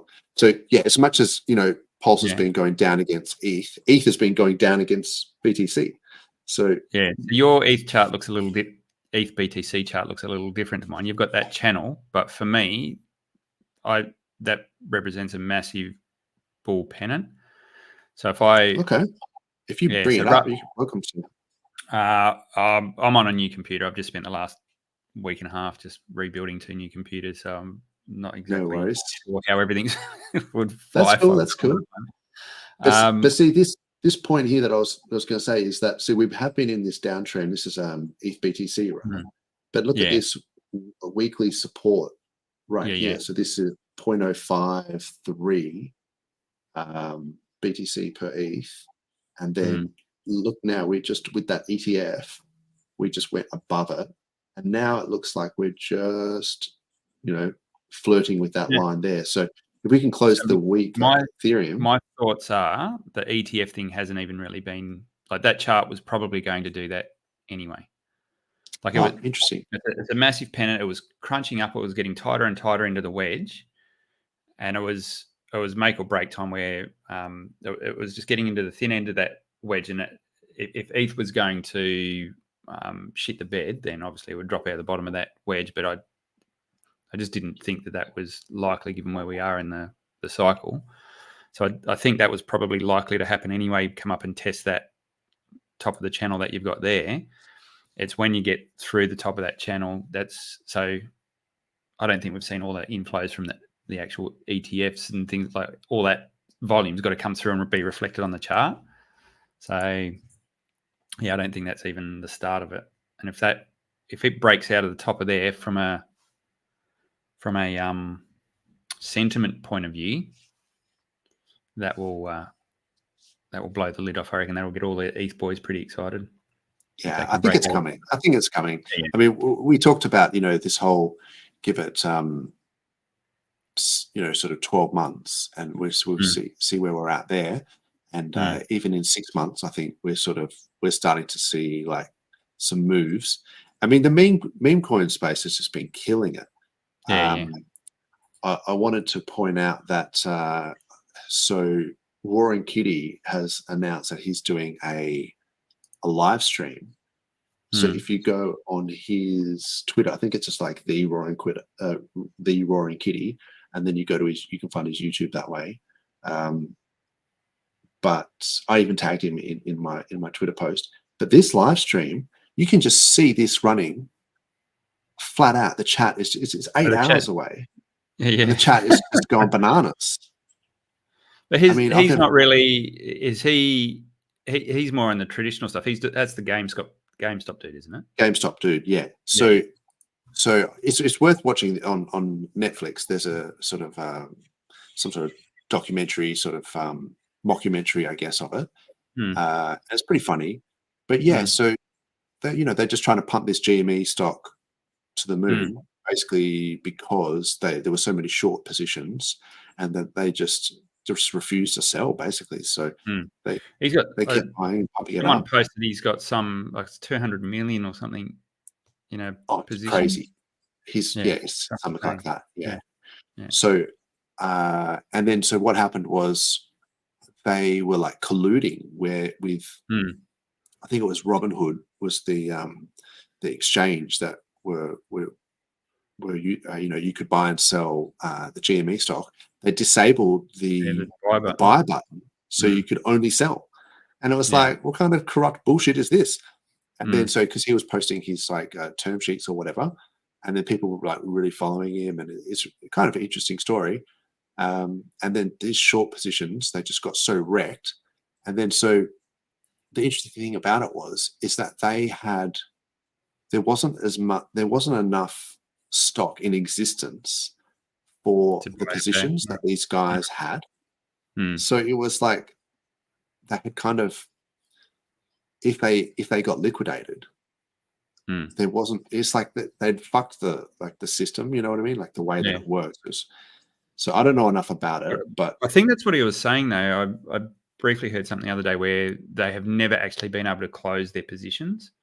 So there's been a bit of fuckery going on where because it's not over. Like it's still carrying over. Yeah, so and there was not enough stock out there to actually close some of these positions. So when they got liquidated, they didn't actually like the amount of money as well that they had to pay. It was just crazy. So yeah, a bit of shenanigans going on. So I think people kind of see that stuff, and we look at the way that fiat currency is kind of brought into an existence which is effectively just debt.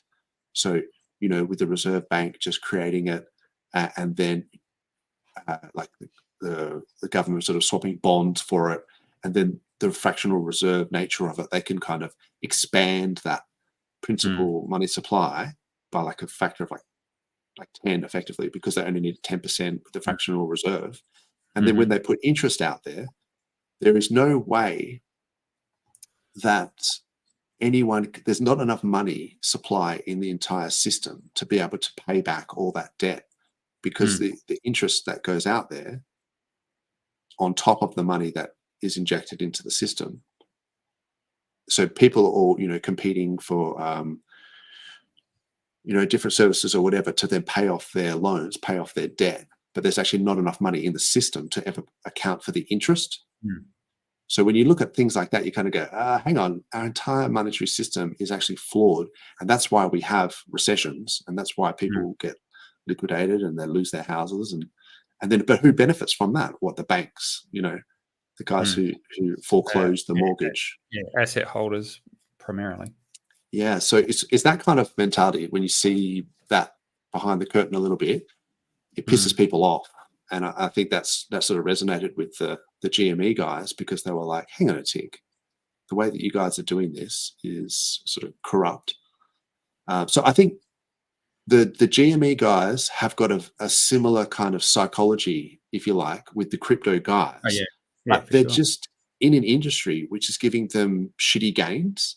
Like they're so excited that they can get 40%, returns. They're like, this is crazy. It's gone up 40%. And we're like, bro, that's like. Do you think he's coming across the crypto? Well, I'm not sure if the Roaring Kitty guy or any of these guys are. There certainly was a GME stock, I think, on Solana. I think there was one on PulseChain or whatever. Yeah. But I just think that maybe those guys need to seriously consider getting into crypto, because if he launches a coin, it will go fucking insane. Yeah. I mean, some of these celebrity ones are a bit hit and miss. I mean, the Caitlyn Jenner one, I think, was terrible. But we're way too early in the cycle for that shit anyway. Well, the mother coin actually did quite well, so I was surprised at that.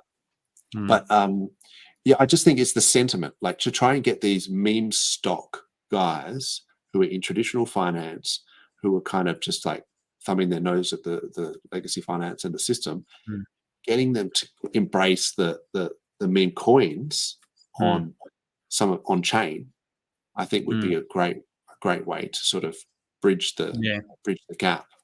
We've got so much more growth ahead of us. I've been helping a chap recently older guy, not super old, but in his later years. Very successful, runs like a franchise business that's got a whole bunch of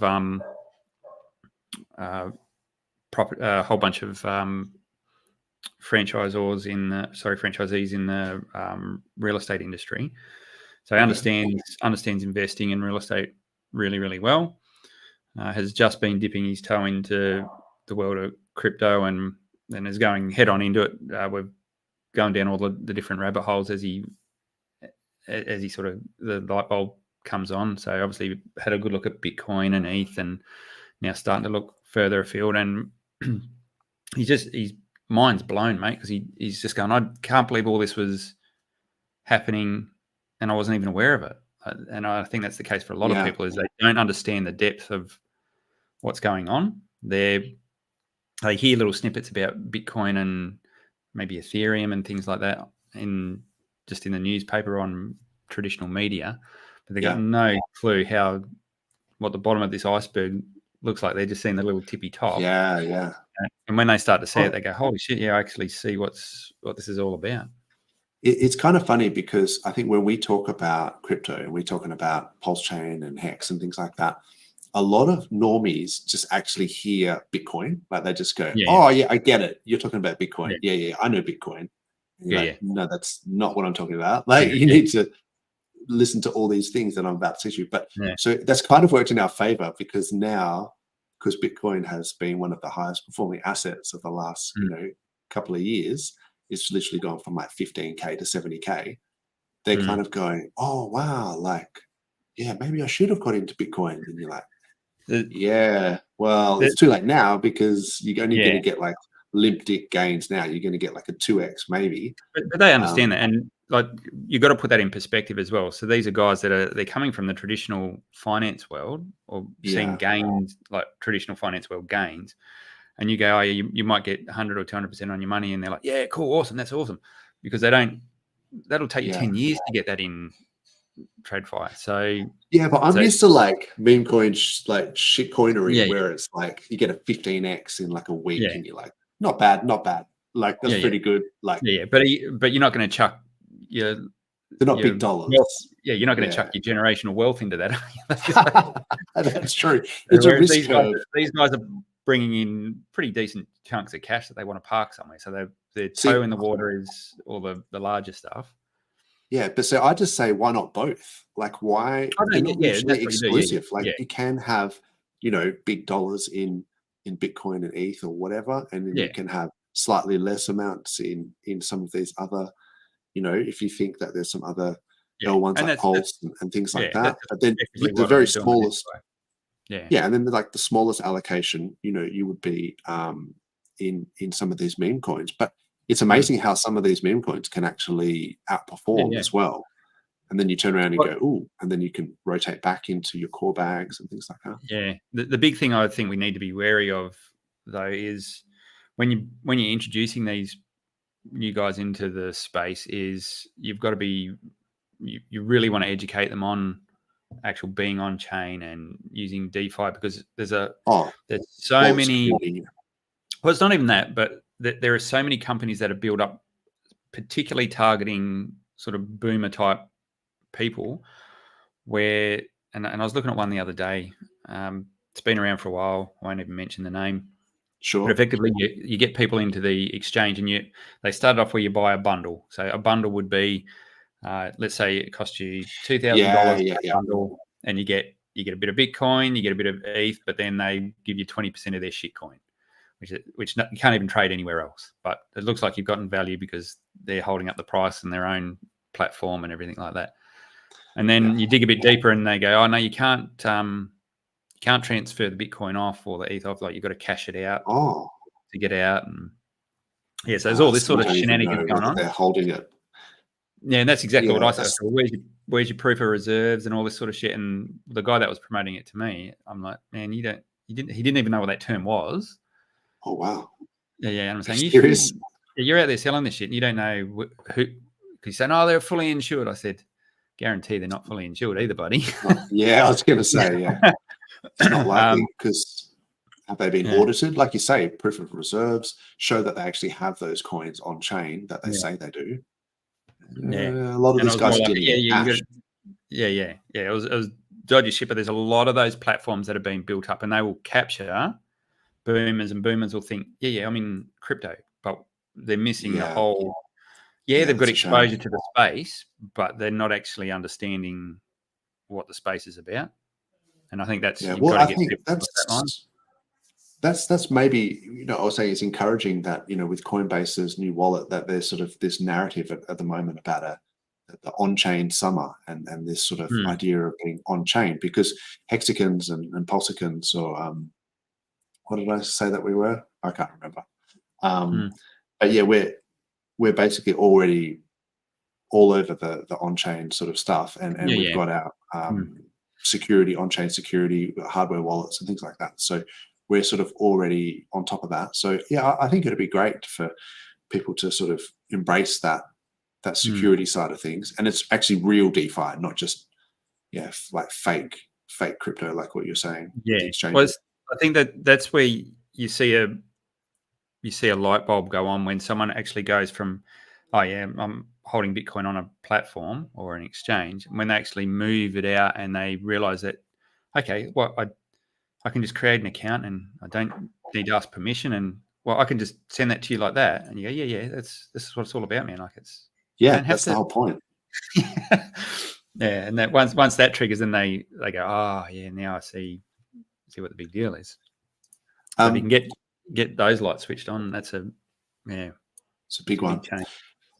Do you want me to pull up a whole bunch of meme coins and just quickly talk about the charts? Yeah, Or do can you give me? else? I just need 5 minutes. I've got to call the squash court and lock in my squash session for tonight. So yeah. Take, well, I can do that 2 minutes. in the background while you because I basically just go through these charts real quick. But yeah, feel free to. Yeah, no worries. I'll just I'll go on mute for a little bit and then I'll come straight back. Awesome. All right. Okay. I'm just going to do this sort of segment where I just really quickly go through meme coins. Normally, True Blue is here and chimes in as well, but I've got Jexa today. So let me see if. Oh, here we go. That's right. I got rid of the TA with Dr. Sayers thing because I thought I got bored of it. So I've got this other one, TA with Dozer. Let's see how it goes.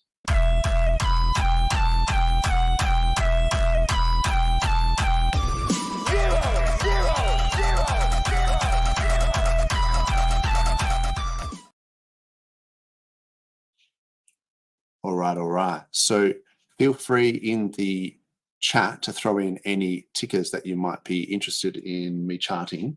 Looks like Claza's got one here, PRATBTC. So there's actually quite a few. I've created some watch lists here to try and make this a bit faster, and it's not on there. Rookie. Let's see if it will just turn up if I search for RATBTC. Oh, that's a burn. All right, well, that's a good start. If I just get the contract address here and put it in, surely there'll be a PulseChain one. Oh, no. All right, let me come back to that one. I don't know why Dex Screener sometimes does that to me.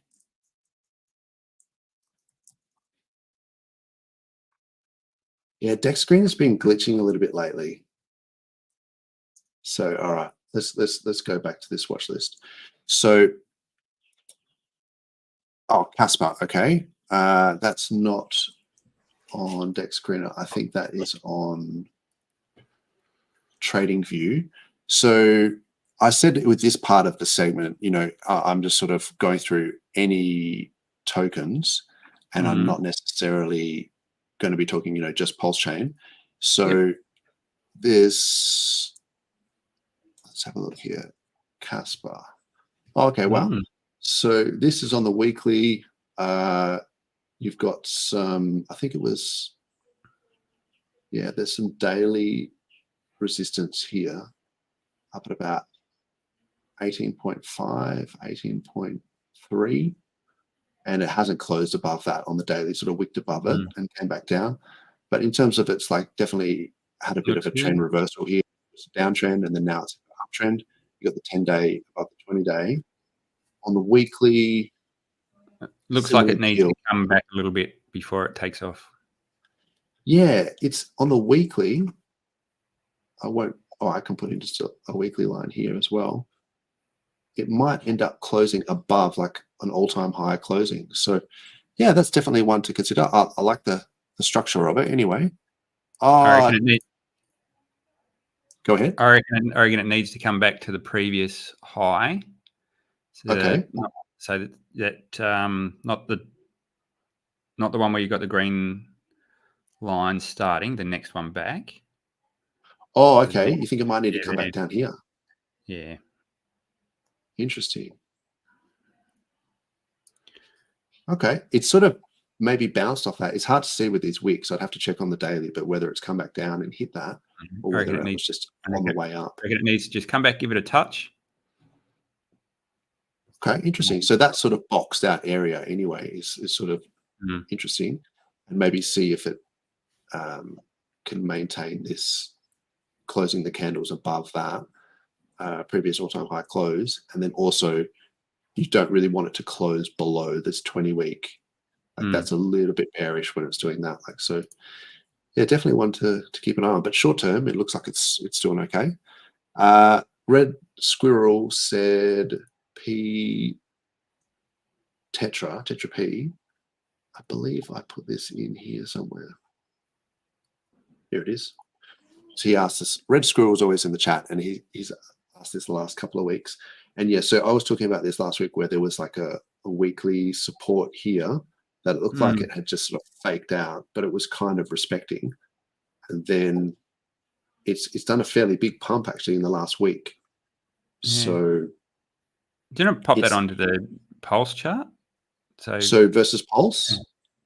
I reckon it's so that's the thing is, yeah, if you go Tetra P versus Pulse on the weekly, similar deal. It's got support here. It seems to have bounced, and actually it's been in a bit of an uptrend for quite a few weeks versus Pulse. But that's maybe because Pulse has been going down so much. But in terms of USD, it even looks like it's hitting this line of support here. So yeah, I like that. You know, it's got like some good deep value, because you think, well, at least if it went up to here, like what's that? Like from a so what's that in terms of a percentage run up from the bottom? Yeah, from today. 50%. So what about from what's it just done? That's only like a 20% kick up. Just from this sort of support to here, it's done 24% in the last. Well, that's really only in the last 2 weeks. Yep. Yeah, that's pretty cool. And yeah, he said versus PLS, so we checked that out. Oh, no Pulse. I'm not sure what. Is that a coin? I don't think that's a token. Maybe she's saying just check it on GoPulse or something. I don't know. Oh, get the contract address for Rat BTC off GoPulse. Yeah. Oh, okay, here we go. So P Rat BTC. Oh wow, she's clever. So that's the contract address. Oh, that's what she was saying. Got it. She's not just a pretty face, that one. I never even think to go there for that. Yeah. Well, Dex Screener was giving me grief. That's definitely the contract address. Yeah, but for some reason it's not showing up. Oh, here it is. V1 PulseX 464K liquidity. Now I'm just going to add this to the PRC20 watch list so I don't have to do that next time. In terms of weeklies, there's definitely some resistance sort of ahead. But yeah, maybe it's kind of in that sort of zone. A lot of charts are looking the same at the moment, where they look like they're ready to bust out. Actually looks pretty good. I could put a moving average and stuff on that, but It certainly doesn't look terrible. And if I plot it versus Pulse, it probably looks a bit better. Yeah. Far out. So this is that whole pegging thing that you were talking about as well. Yeah, can you just do a measured move on that one? That's gone up massive, hasn't it? 820%. 7x or something. This is what I'm saying, man. Like legacy finance and stuff, like just losing their minds over a 40% gain in GME stock. And it's like, oh yeah, this one did 800%. No, it's okay. It's not bad. Yeah. I don't think anyone's chucking their life savings in it though. That's the thing. No, but it's still relatively early in the cycle. We're not seeing the crazy kind of mania that this is in Pulse terms. This is in, and I think even in USD terms, I think it's in price discovery, right? Yeah. So it certainly doesn't have any resistance above it, except for I guess this week. But that'd be a huge upswing from that from where we're at to that week. That's like another 950%. Yeah, I like it. The whole point of this is just to go through things really quickly. So I'll just move on. SparkSwap token EMP. Yeah, I was talking about that EMP earlier because I'm aware of it, but I've never actually charted it. So yeah, this would be it. 424K of liquidity. I think this has SparkSwap, is it? Yeah, so they had brought this. I think it was an algorithmically pegged coin from Binance Smart Chain. I think it was pegged to Ethereum or something like that. Yep. So I think effectively it was an ERC20 that would have got forked over. Maybe, but then maybe they just relaunched it. Maybe. Yeah. I don't know, or maybe they just bridged it. I'm not entirely sure. It looks pretty new. That looks like a new chart. Yeah, sometimes it depends on when the liquidity was added, but this was only from November 2023. I'm going to add it to meme coins so we can check it out later. But yeah, it's certainly pumping black, and I'm sure.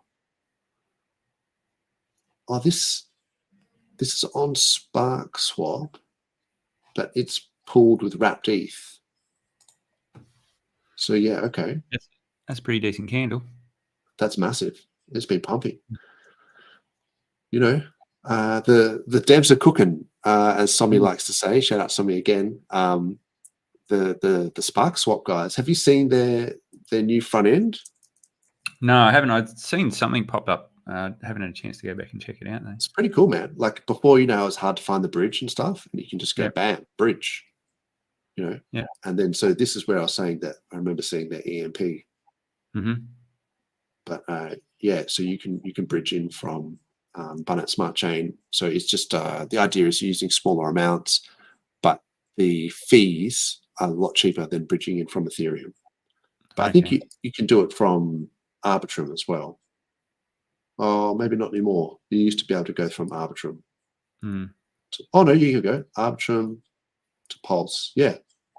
So you can send ETH on Arbitrum, like from an exchange, and then to a wallet, and then bridge it in that way, and it's just cheaper.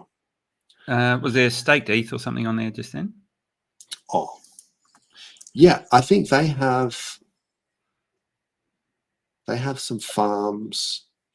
They have these vaults and things where you can compound your like your incentive token and put it back into the farms. So there's just on that bridge bit though. So they had SDI. SDI, is that? Savings die, and because I thought that was some part of the conspiracy is the wrong word, but mystery probably is the better word. Mystery around the pegging of PDI. Yeah, so that was part of my problems that I had with some of those pegging things is that they make a lot of assumptions and they make a lot of claims, and then some of them turn out to be false. So one of them was that they were saying that because the Spark Lend guys on Ethereum who do the whole, you can stake your DAI and you get SDAI and all that sort of stuff. That Spark Lend was somehow already on PulseChain in the form of Spark Swap. And I was like, I looked into it and I'm like, no, they're different, completely different people, different teams. It's not Spark Lend, it's Spark Swap. But they conflated the two together and they were saying, look, we've already got it. And I was like, hang on. And that's when I looked into that EMP and found out that it was, algorithmically pegged to Ethereum, like it was on Binance Smart Chain. But yeah, they've got some cool stuff. Like, it's just another farm. And look, they haven't rugged or anything.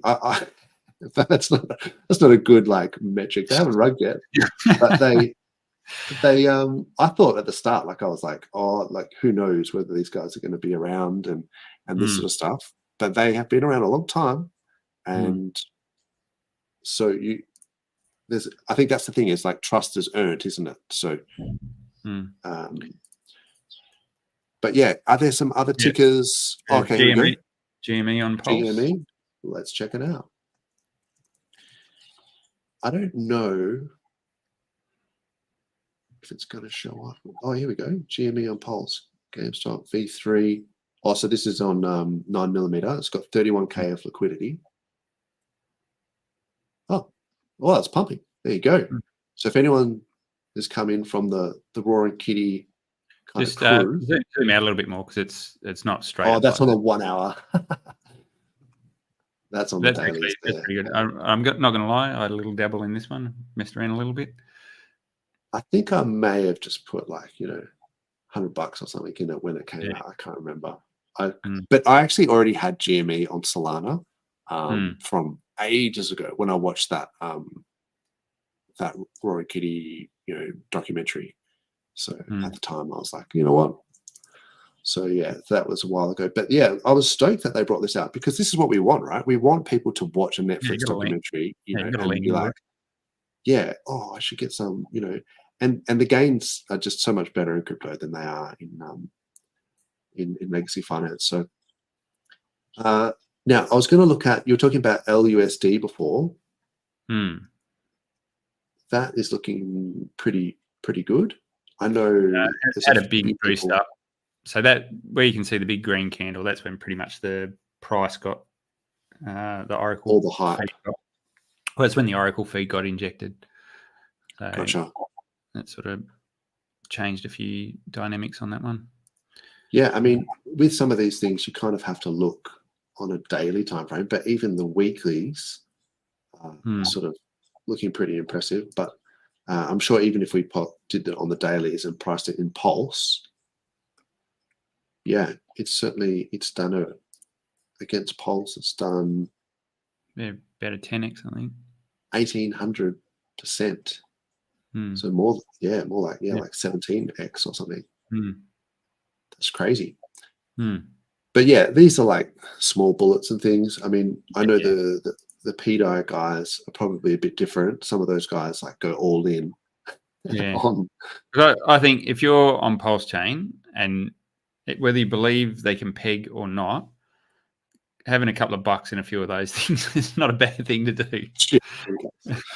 just in case, you never know what can happen.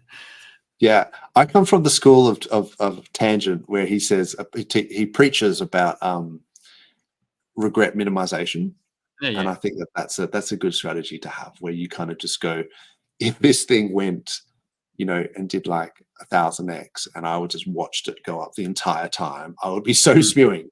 And so even though I think it might be dumb, I'm just going to put in like $100 or something into just that way. It's like a hedge that if stupidity wins the day, then you're still that's covered. right. You just never know what's going to happen. And what I find, there's a lot of people throwing shade at each other from the various sub communities in Pulse.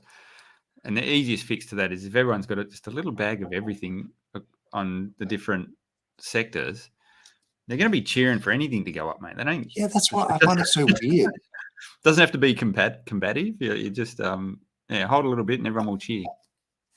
I do find it a bit weird that we have, I mean, this is just by human nature, we have this tribal kind of mentality where you have two sports teams that are competing and the guys sitting next to each other might be from the same city, the same, you know, one's north or south of the river, and they just hate each other, even though they both like that sport. They that's both like, I love the game, you know, but, drinking beer and betting on, you know, whatever it is, that sport.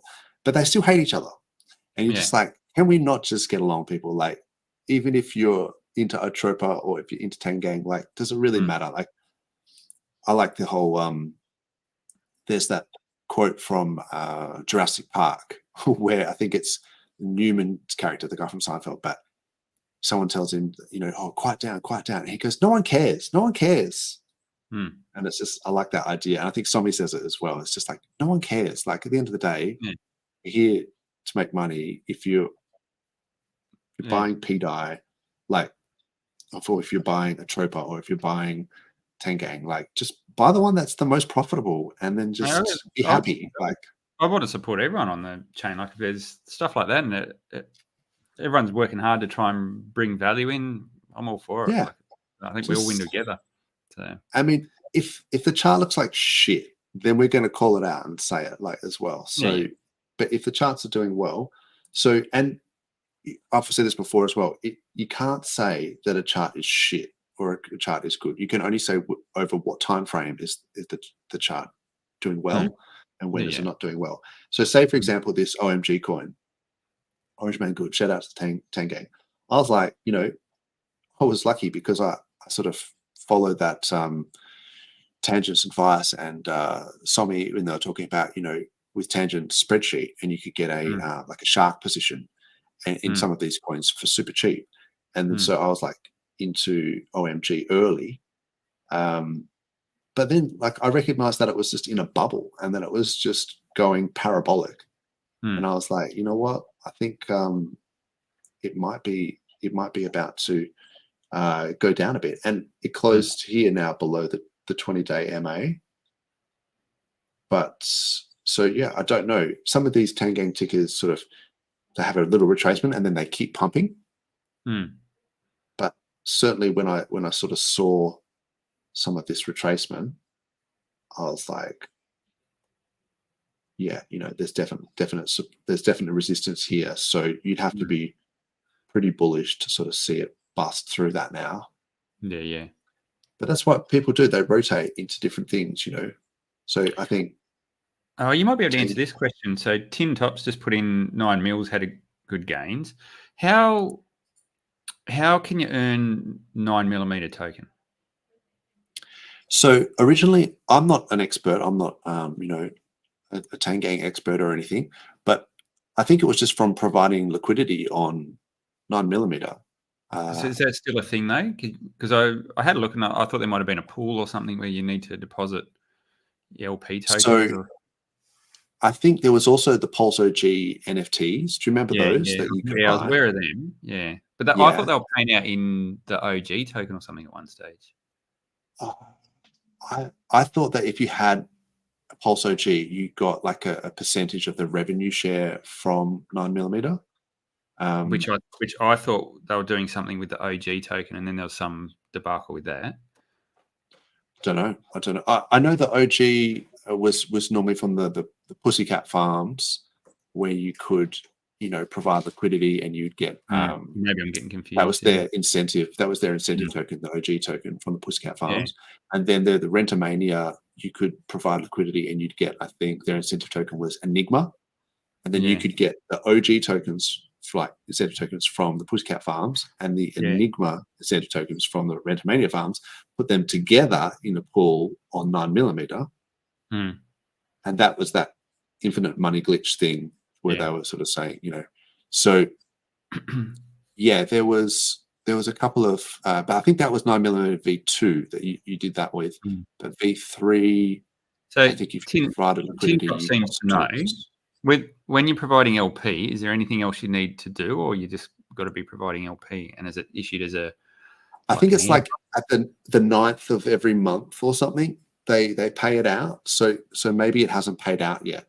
Because I hear him talking about some leaderboard or something, and I assume that's based on how much liquidity you're providing or something. I don't know. Ooh, I haven't seen that, but it's probably something that we could probably. Or actually, maybe I should check it out at a different time.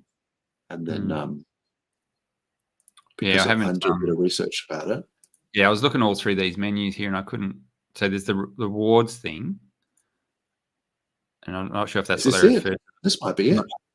Could be. I don't This know. seems to have the leaderboard maybe of total rewards. Don't know. We need to get Tangent on here maybe to I don't know enough about it. What's going on? But and I don't know whether I heard correctly. Is 9 mil talking about going to base or something as well? Was that just a vicious rumor?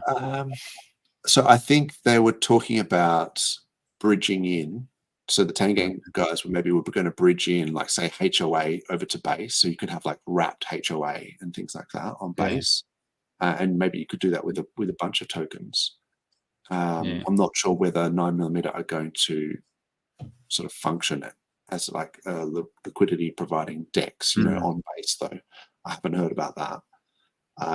But yeah, some of these tokens, you can look at the if you look on the stats and graphs, you can look at the what's this here? This is the V3. That'd be all of it, wouldn't it? Yeah, I was just trying to find the APR. It's got TVL. Maybe it's under.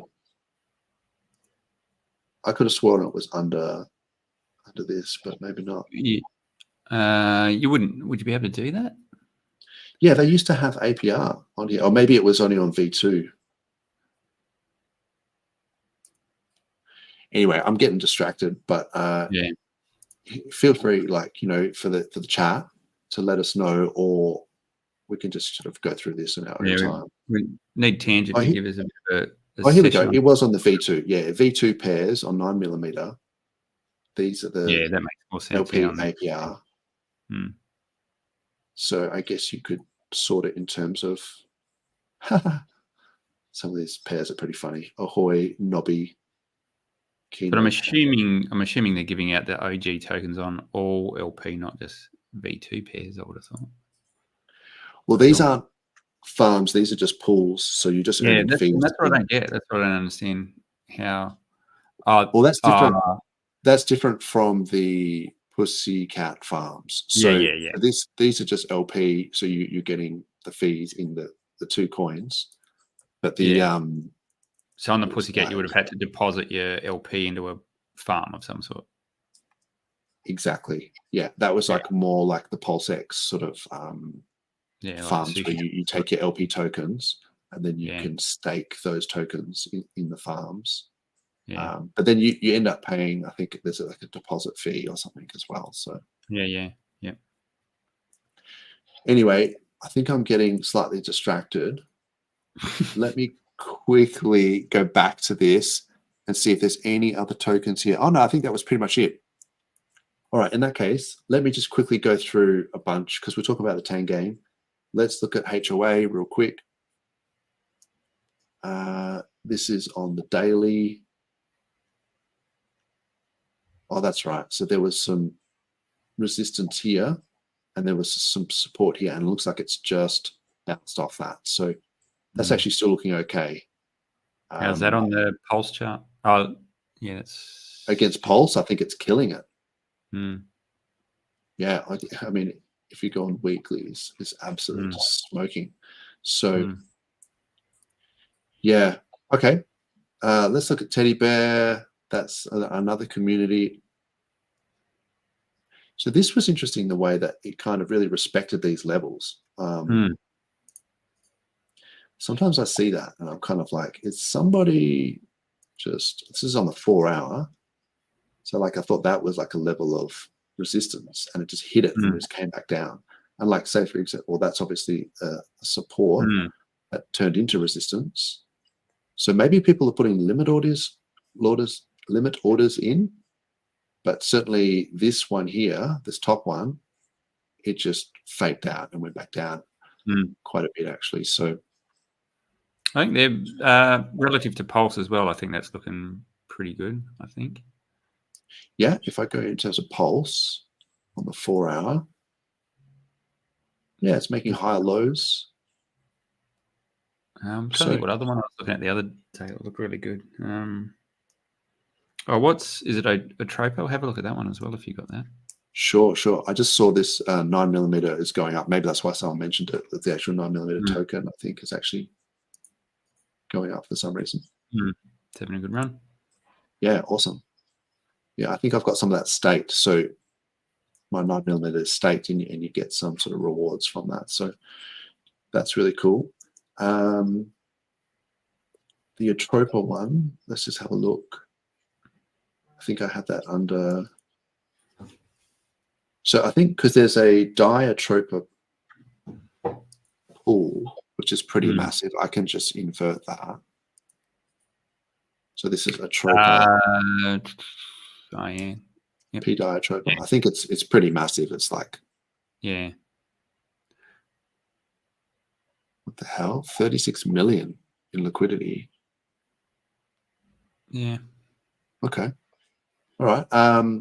Anyway. So that's where we come back to that whole theory on pegging PDI and things like that. And I think they're taking a bit of a different approach here where they're trying to build up enough liquidity across all the pairings so that it gets that stability and maybe that liquidity can be used to fund vaults or something. I don't know, to be the collateral for vaults.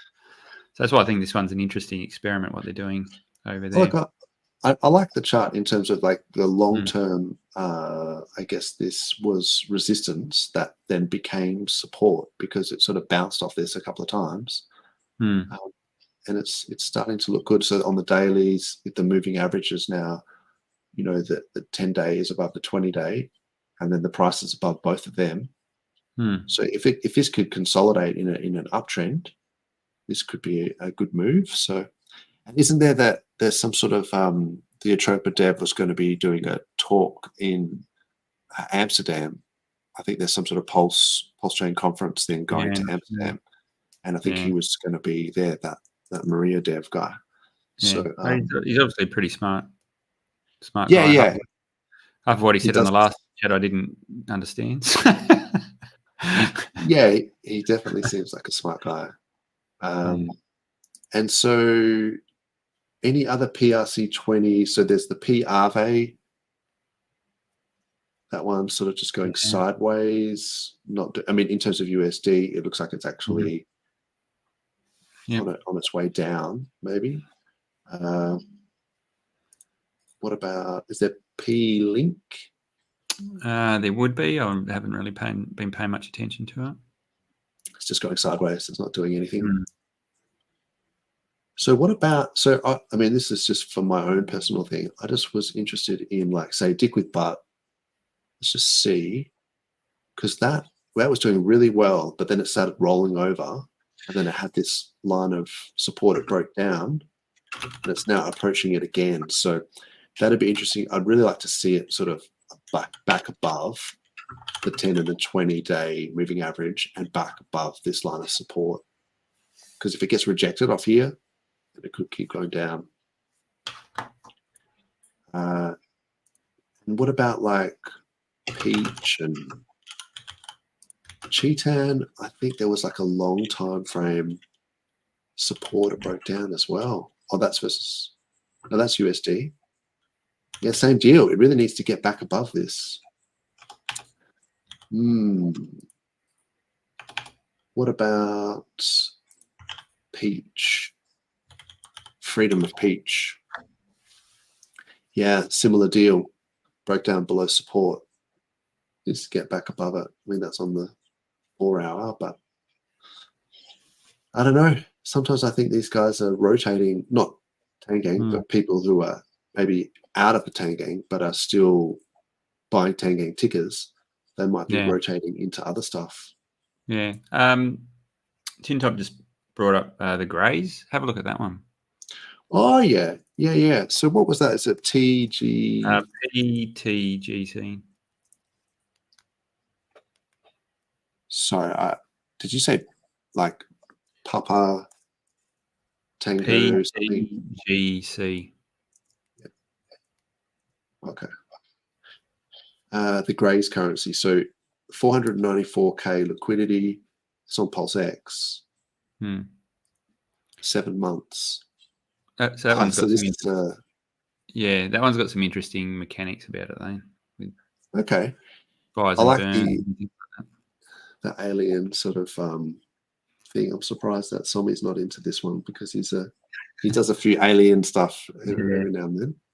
But look, I mean, it's in a downtrend. This one's linked. There is an actual. Is it alien token? Tin Top might know. Is it alien or something that it's linked to? There's another one. Could be wrong. Just bear with me when I put this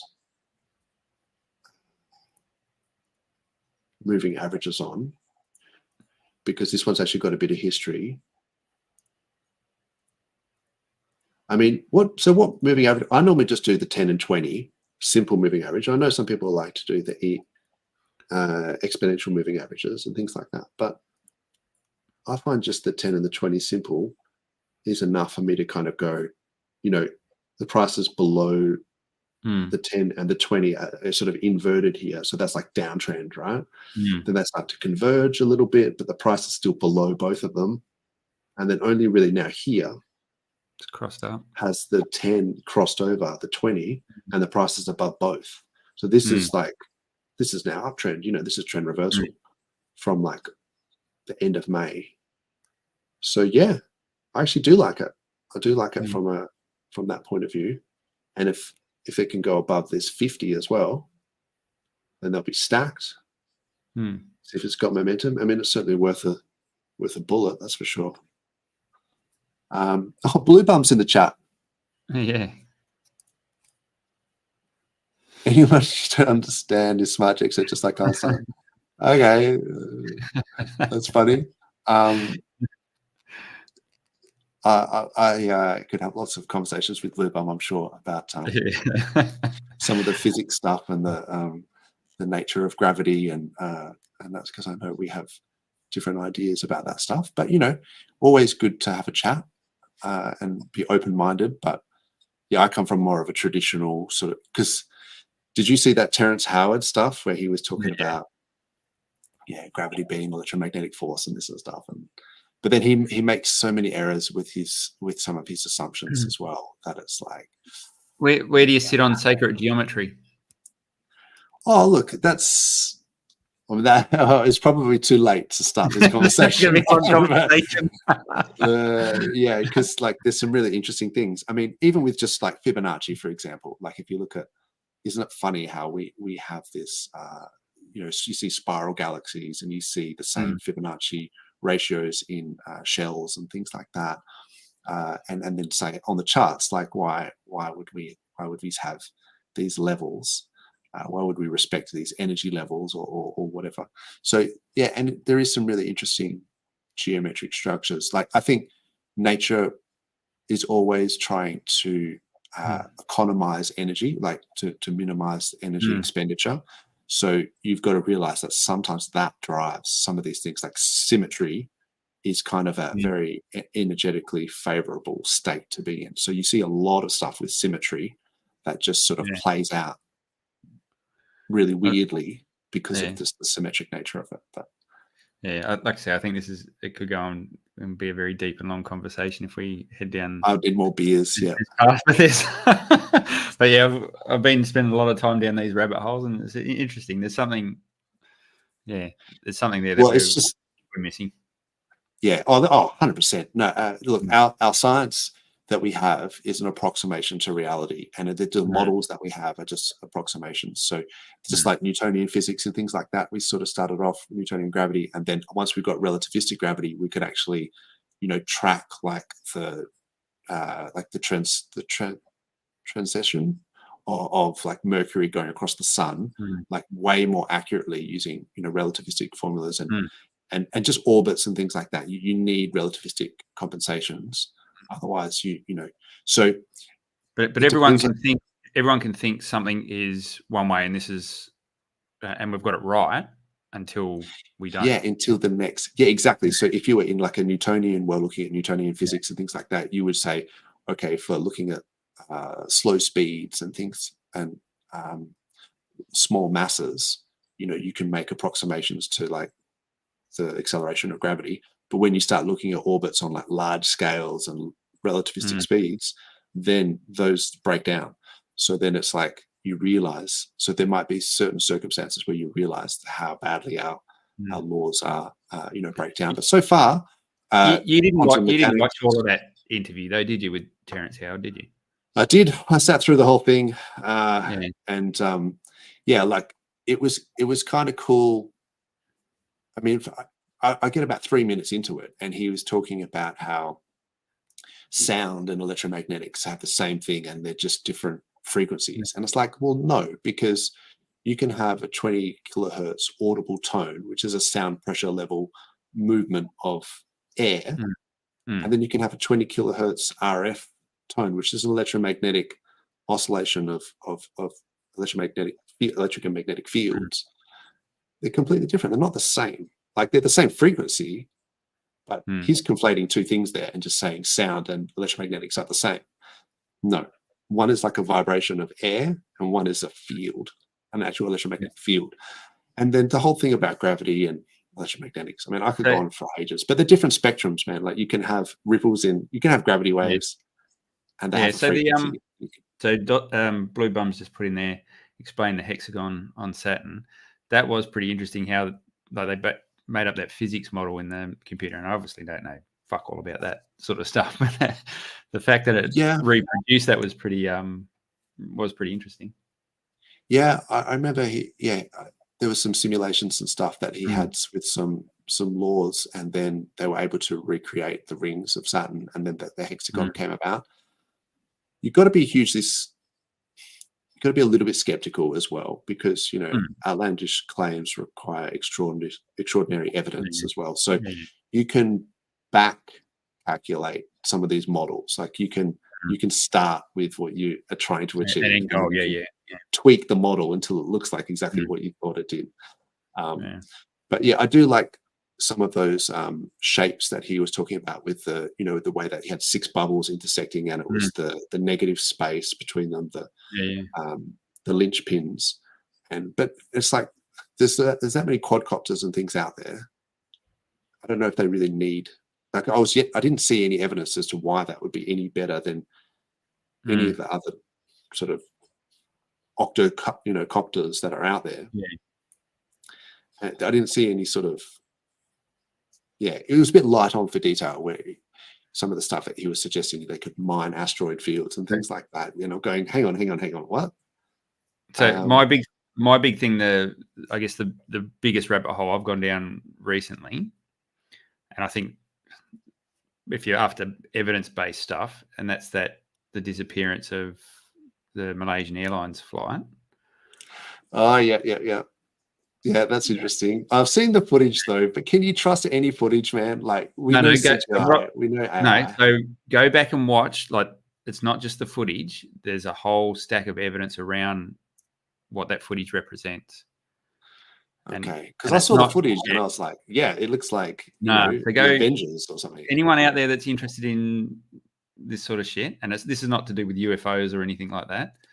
But so the idea there is that it's a wormhole, right? And they've taken the plane somewhere, but it's aliens.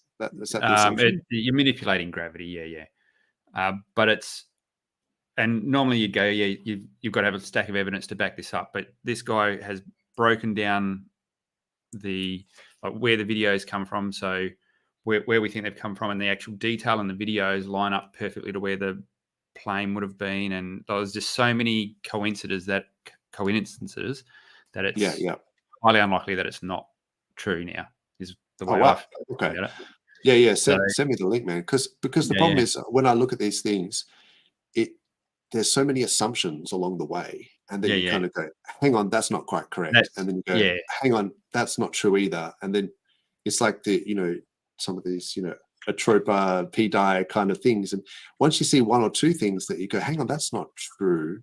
And then I just don't like it when I see easily provable, or disprovable things being presented as facts. Yeah. And then they're making assumptions based on, the outcomes of those.